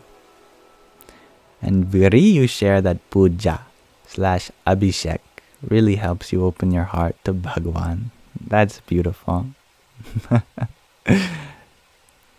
And much in line with our conversation before this live stream. Definitely. Sounds like Elmo. Elmo's world. I'll, whenever the voice actor for Elmo dies, I'll be sure to be next in line. Okay, thank you everyone for attending to this question of the day. I'm very grateful to have this opportunity to listen to all of you. You all open my heart, definitely. I would add to that one time I went to a Swami Sarva Devananda, who might just be a Guru Bhai, brother in Guru of Swami Sarva Priyananda, who's a big non-dual Advaita Vedantin. I asked him, as the first Swami I ever talked to, I said, Swamiji. Actually, I didn't say Ji, because I was too scared to know if it was the correct time to use an honorific or not. So I said, hello Swami. Namaste Swami, I said. I I told him I had so much fear in my heart. And then I went on and on and on about, the fear that I had in my heart. And his advice was very simple. Meditate on it. Here I was trying so hard to avoid the fear in my heart, and he grounded me just like that. Meditate on it. Keep your awareness in your heart. And you know already that beautiful things will happen. How do you meditate on the heart? Well, in Tantra, all the chakras, they have mantras. I'm sure you've all heard of the Om mantra. That's the mantra for the third eye or even the crown chakra. The mantra for the heart is my name, Yam. All I had to do was say my own name. The heart opened. So that was very touching. And that's my answer to the question of the day.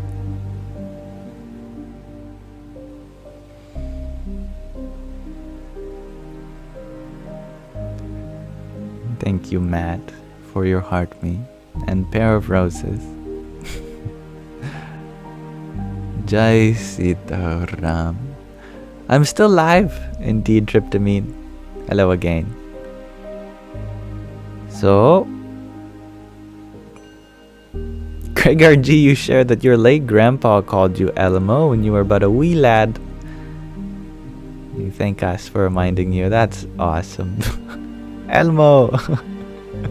What a great name. I'll have to call you that now that you've mentioned it. This is your name now. You're now Gardening Elmoji. That's right, Alicia.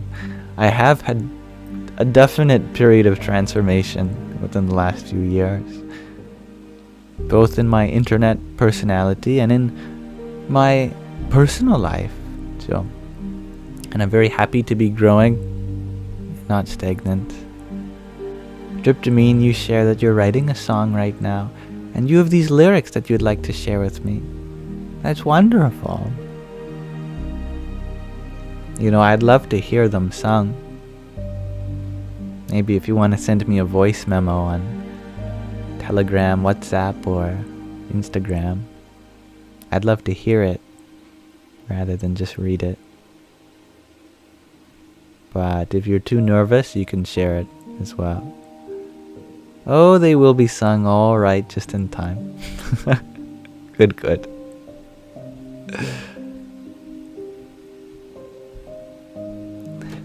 Now, we still have two other things I'd like to do with you all. The first is a short reading. Today we are reading from this lovely book called In Love at Ease. But before then, Tryptamine, I see you have shared some of the lyrics. Words of separation put in place so it seems different, not the same. But you are that. Well, I should read it as it is. But I am that of which it is, and it is that of which I am. Oh, I love this already. This is wonderful. Is there more? I'd like to give you my attention before I start reading. And good night, Sarah. Good night, lovely humans. You're so wholesome. And I like your acronym, Crystal Mist. Or backronym, as they call it. Life is living in frequent evolution. More lyrics from Tryptamine. Experience and everything perceived is a part of and conceived from the one mind that's shared.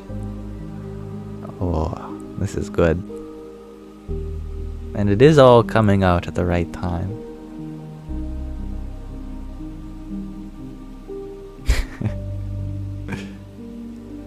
Midnight Rider, you shared the world could use more yams and fewer spuds. Good night.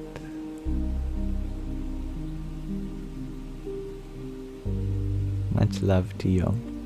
I had a friend of mine whose mother would tell a story of how when their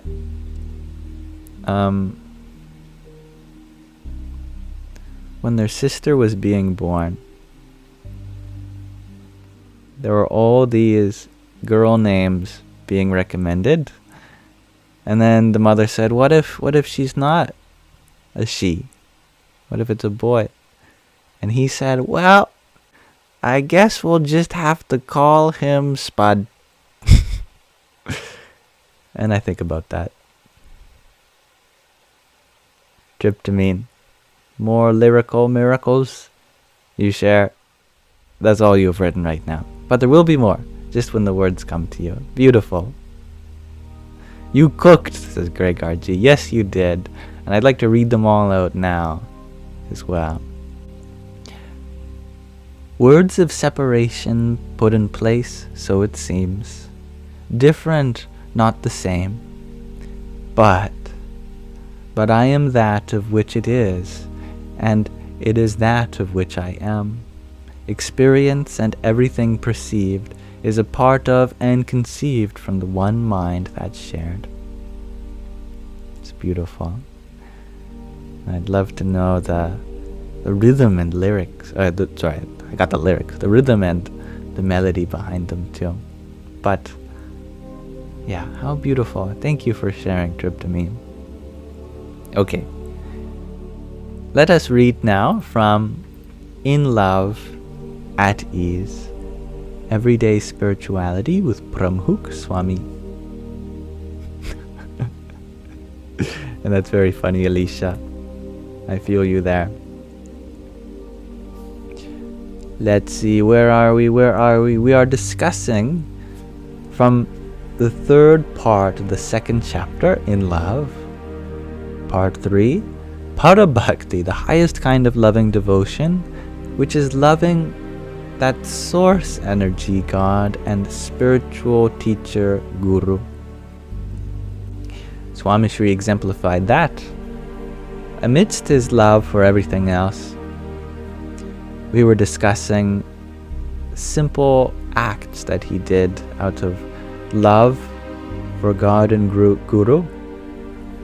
Examples such as this are plentiful. Swami Shri once stopped a procession to realign a garland on the divine, adjusted a headdress that slightly covered his beloved's eye, carefully removed a heavy ornament from around his beloved's neck, ensured that the divine was bathed in fresh water immediately after a ritual swim in the waters of Juhu Beach in Mumbai, and cooled a bowl of steaming shiro, sweet delicacy prepared with flour and ghee, before offering it to his beloved.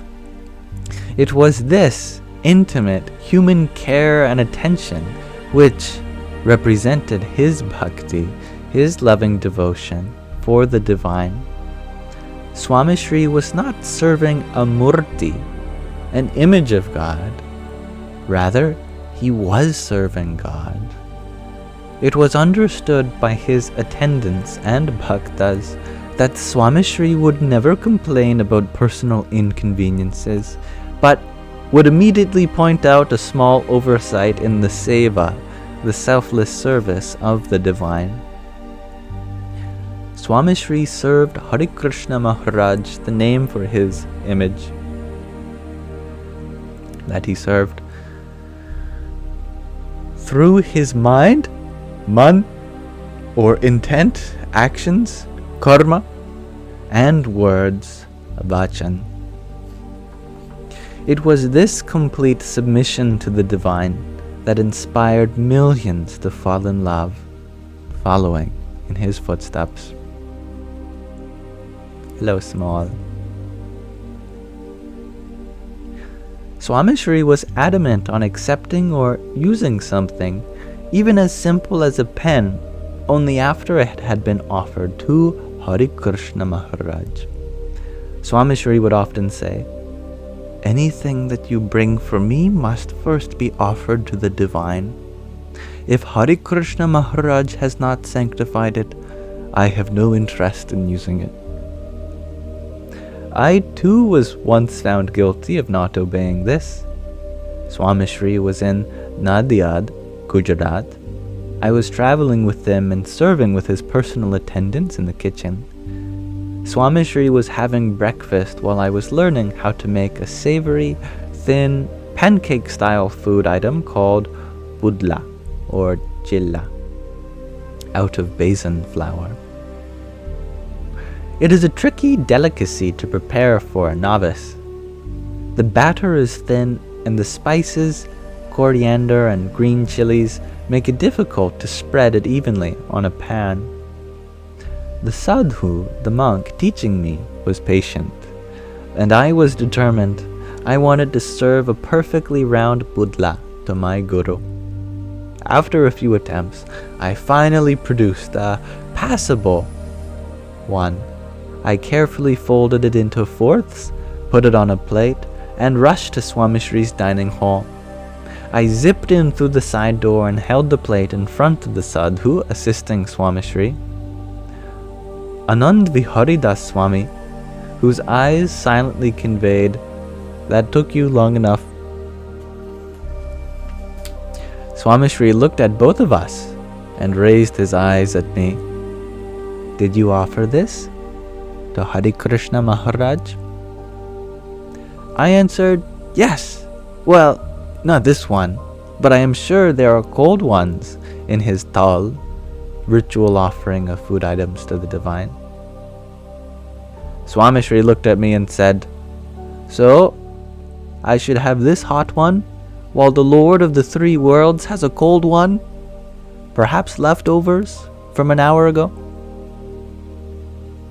He looked down and started listening to the sadhus reporting to him about the community's activities in the city. I retraced my steps, offered the pudla to Hare Krishna Maharaj, and then brought it back to Swami Shri. He smiled approvingly and had a small bite.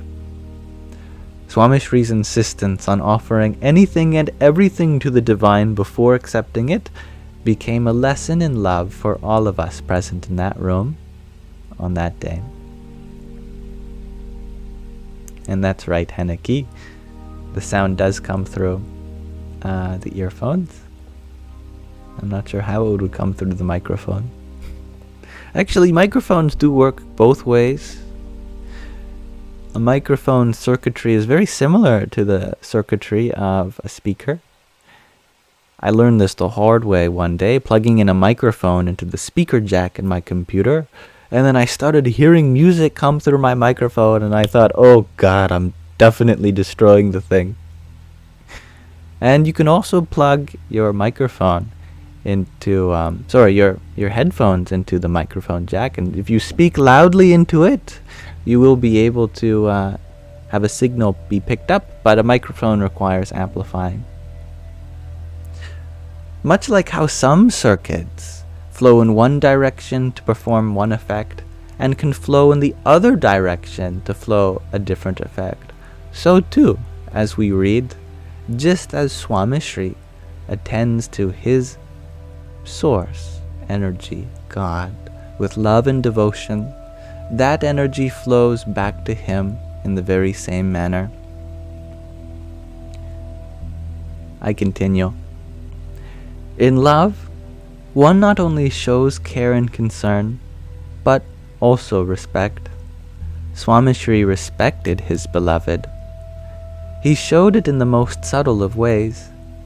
In 1974, the community was preparing to build its first mandir in America, in New York. Swami Shri arrived in Flushing, New York, to perform the groundbreaking ceremony for the new mandir construction site. The youths had prepared an ornate seat for their guru to sit on in the evening sabha, sangha, assembly. Swami Shri walked onto the stage in front of the packed assembly and noticed that his seat was adorned with various clothes, ribbons, while Hare Krishna Maharaj's seat was plain and slightly lower than his. Swami Shri walked over to a plain sofa at the end of the stage and sat down quietly. He mentioned to his attendant to place Hare Krishna Maharaj on the central seat instead. The sabha fell silent. The bhaktas and sadhus, the devotees and monks, realized that Swami Shri had used that interaction as a teaching moment. His Holiness, Swami Chinmayananda Das. Actually, there's no Das here. My brain made that up. Swami is usually one of two endings, Ananda or Das. Here we have the Ananda ending. Ananda means bliss. Das means servant. His Holiness Swami Chinmayananda Saraswati, who is a very famous Swami, the founder of the Chinmaya mission, who also happens to be the Param Guru of Swami Taratmananda Ji, since his guru's guru, I believe, was Swami Chinmayananda.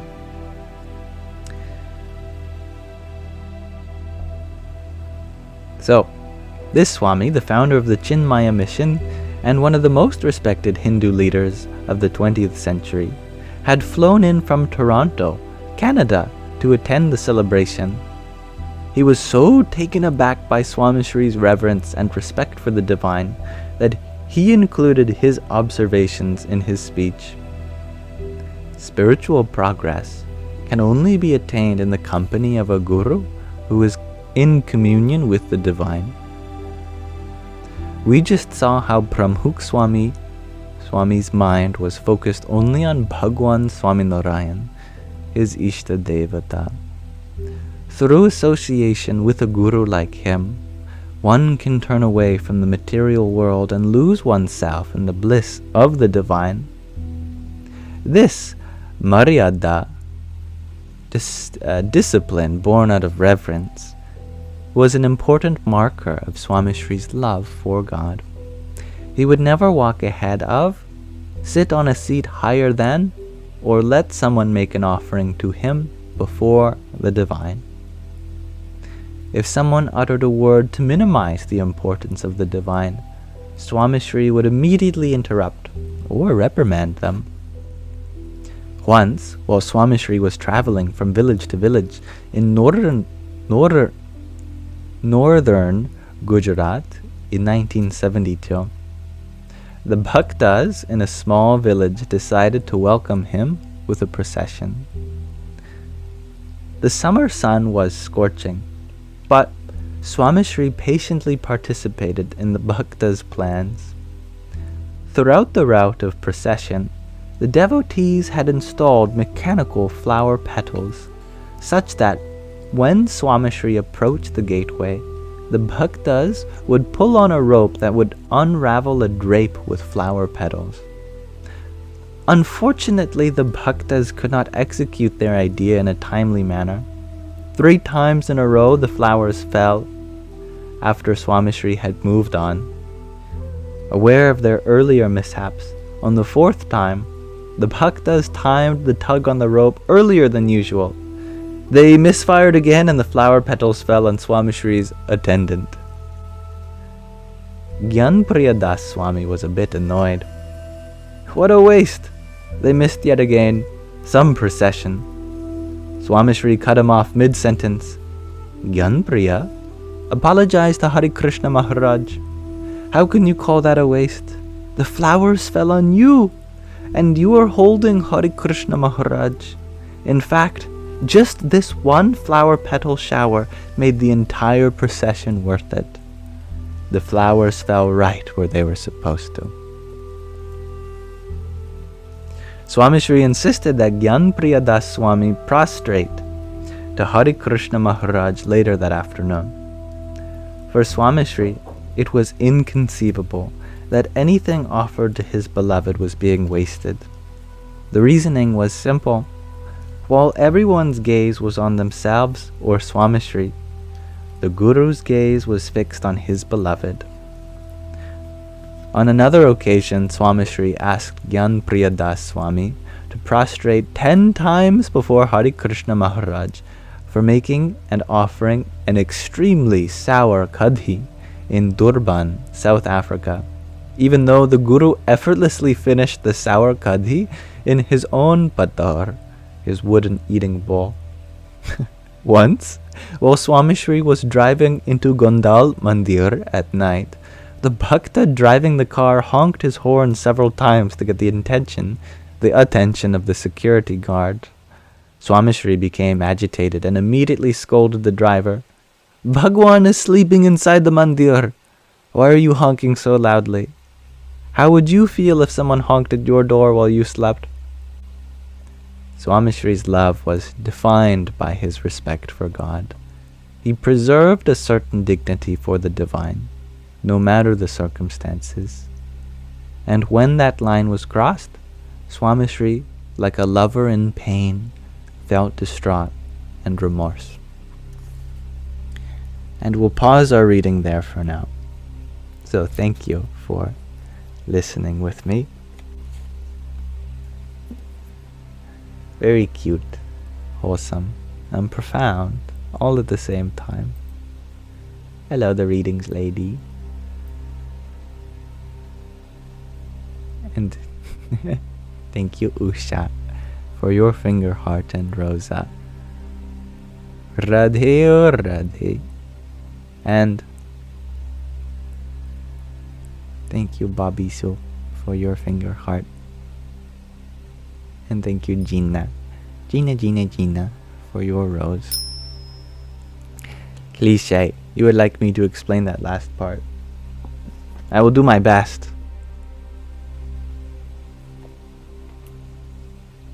He preserved a certain dignity for the divine, no matter the circumstances. And when that line was crossed, Swami Shri, like a lover in pain, felt distraught and remorseful. He was protective of the divine, not because the divine needs protection, but because he needs to embody that protector as a part of his worship, his puja, his seva, his selfless service, and his bhakti, his loving devotion. Whenever someone would mistreat or disrespect his form of the divine, he felt like it was his duty to speak on behalf of the divine and show love, how to treat that form of the divine with love, using it as a teaching opportunity for everyone around him as well. That's how I understand it, at least. I'm definitely not the author, however.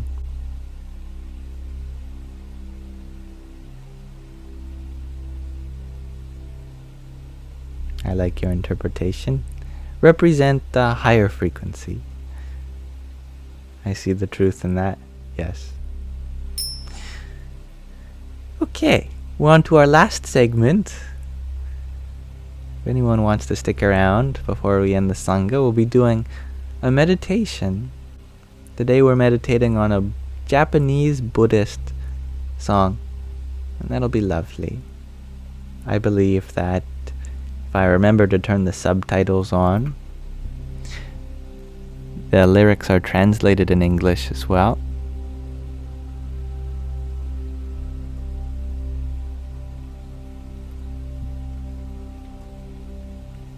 Good, good. Everything looks set up.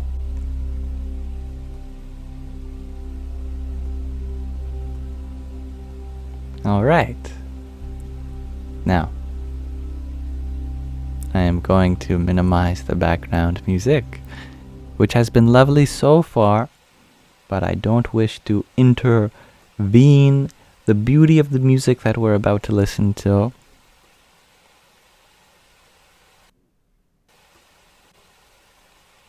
Thank you for your patience. Here we are. And let me minimize the scrolling text as well.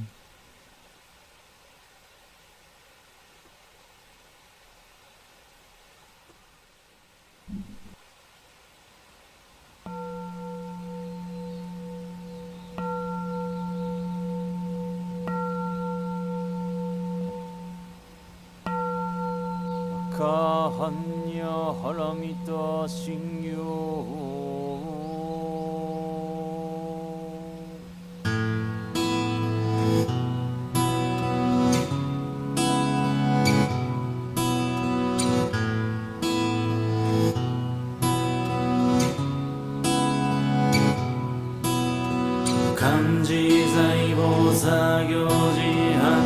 原見た辞書言語音階空洞一切空役者利子式不意空空不意式式即税空空即税式重創業式役部領税者利子税商法空総空小不滅不空不上不増不減税航空中無式無重創業式無限に微絶心に無式証拠未速報無限界内し無意識界無無明薬無無明人内し無老死薬無老死人無空襲滅道無知薬無得意無所得公募大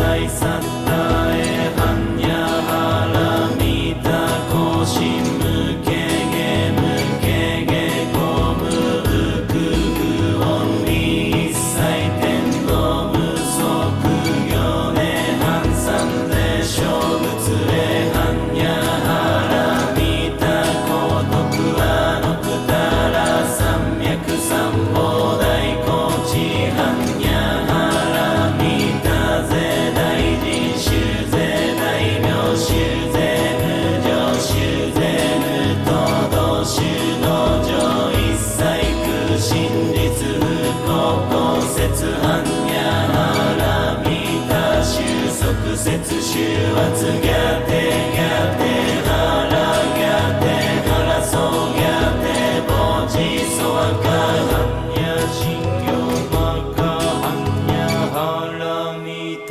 信用漢字財宝作業人般若波羅蜜多辞書言語音階空洞一切空役者利子式不意空空不意式式即税空空即税式重創業式役部領税者利子税商法空総不小不滅不空不上不増不減税航空中無式無重創業式無限に微絶心に無式証拠未速報無限界内し無意識界無無明薬無無明人内し無老死薬無老死人無空襲滅道無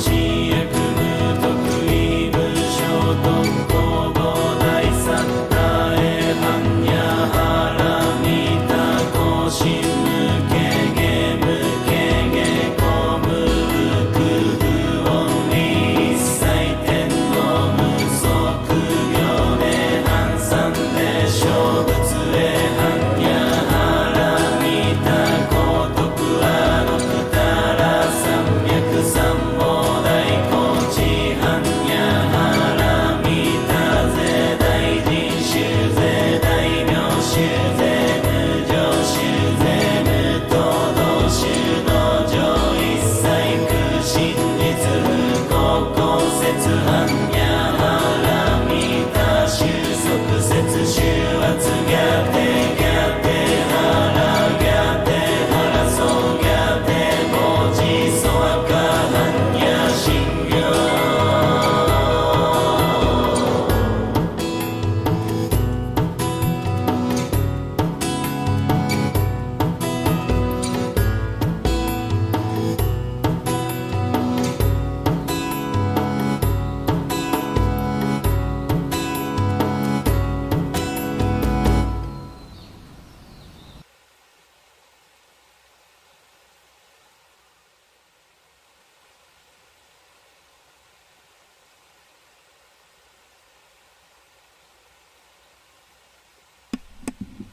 Always lovely. Sky Guardian definitely has a talent for these sorts of things, so thank you. I know I said there would be subtitles, and I wasn't lying. There were. But I guess they played at twice the speed that the song was played. And so we got through all the subtitles before the song ended. They went by very quickly. But nonetheless, such beautiful, sacred single syllables. Most of them were amazing, wonderful. The Buddhists. Oh, the Buddhists. I love them. They are an important part of this life.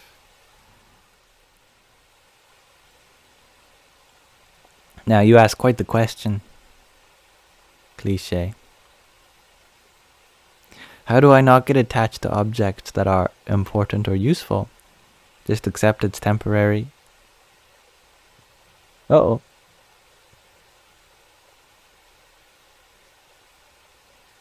It says live visibility restricted. My live is not eligible for recommendation and restricted in search results because it may contain unoriginal or reproduced content. Fair enough. This is in line with the For You feed eligible blah blah blah blah blah blah. Okay. Alright. Warning from TikTok. Worth it. Definitely worth it. Glad I do that at the end anyway.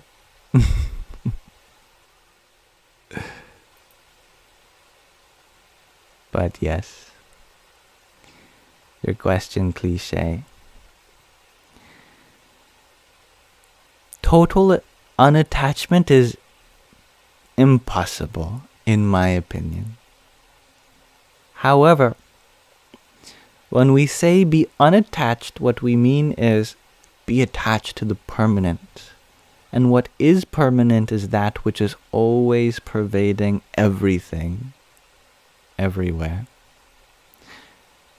For example, various relationships in our life may come and go, but that love is the permanent feature. Be attached to love and not the form of that love. There are going to be very many useful tools. Many of them will come and go. Be attached to the ingenuity of the tool, which is always there. These divine qualities present in everything. Then we are not attached to anything in particular, but in the qualities of the permanence that pervade everything. Sounds good, Sky Guardian.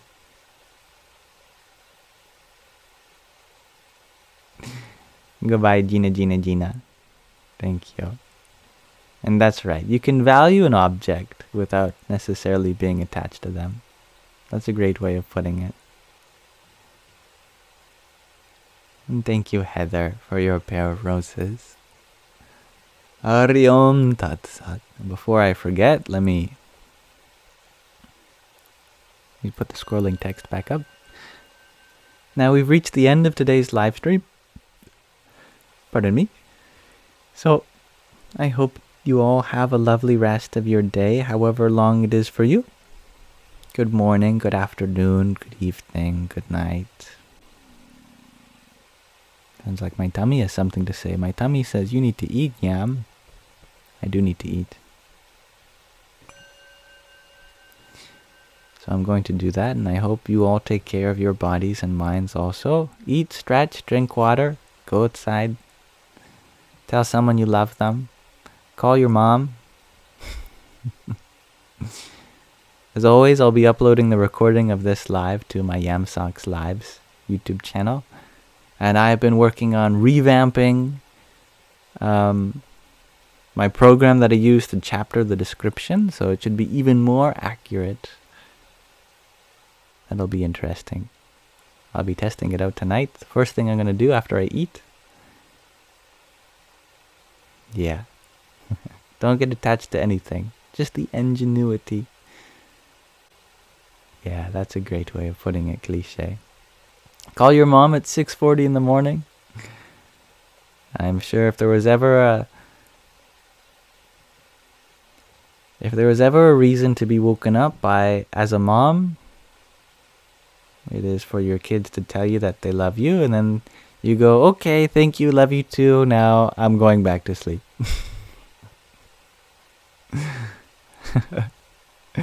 Thank you, everyone. So yeah, the live stream in full will be there on the YouTube channel.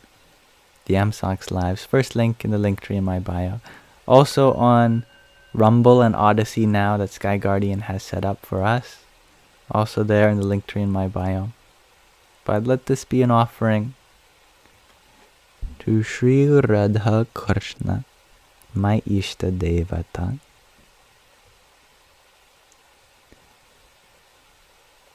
Hare Krishna, Hare Krishna, Krishna Krishna, Hare Hare, Hare Rama, Hare Rama, Rama Rama, Hare Hare. Radhe Krishna, Radhe Krishna, Krishna Krishna, Radhe Radhe, Radhe Shyam, Radhe Shyam, Shyam Shyam, Radhe Radhe. And thank you, PG, for your rose. And thank you, the link below, for your hanging lights. Hari Om Tat Sat. And thank you, Joanna, for your dozen roses. Radhe Radhe.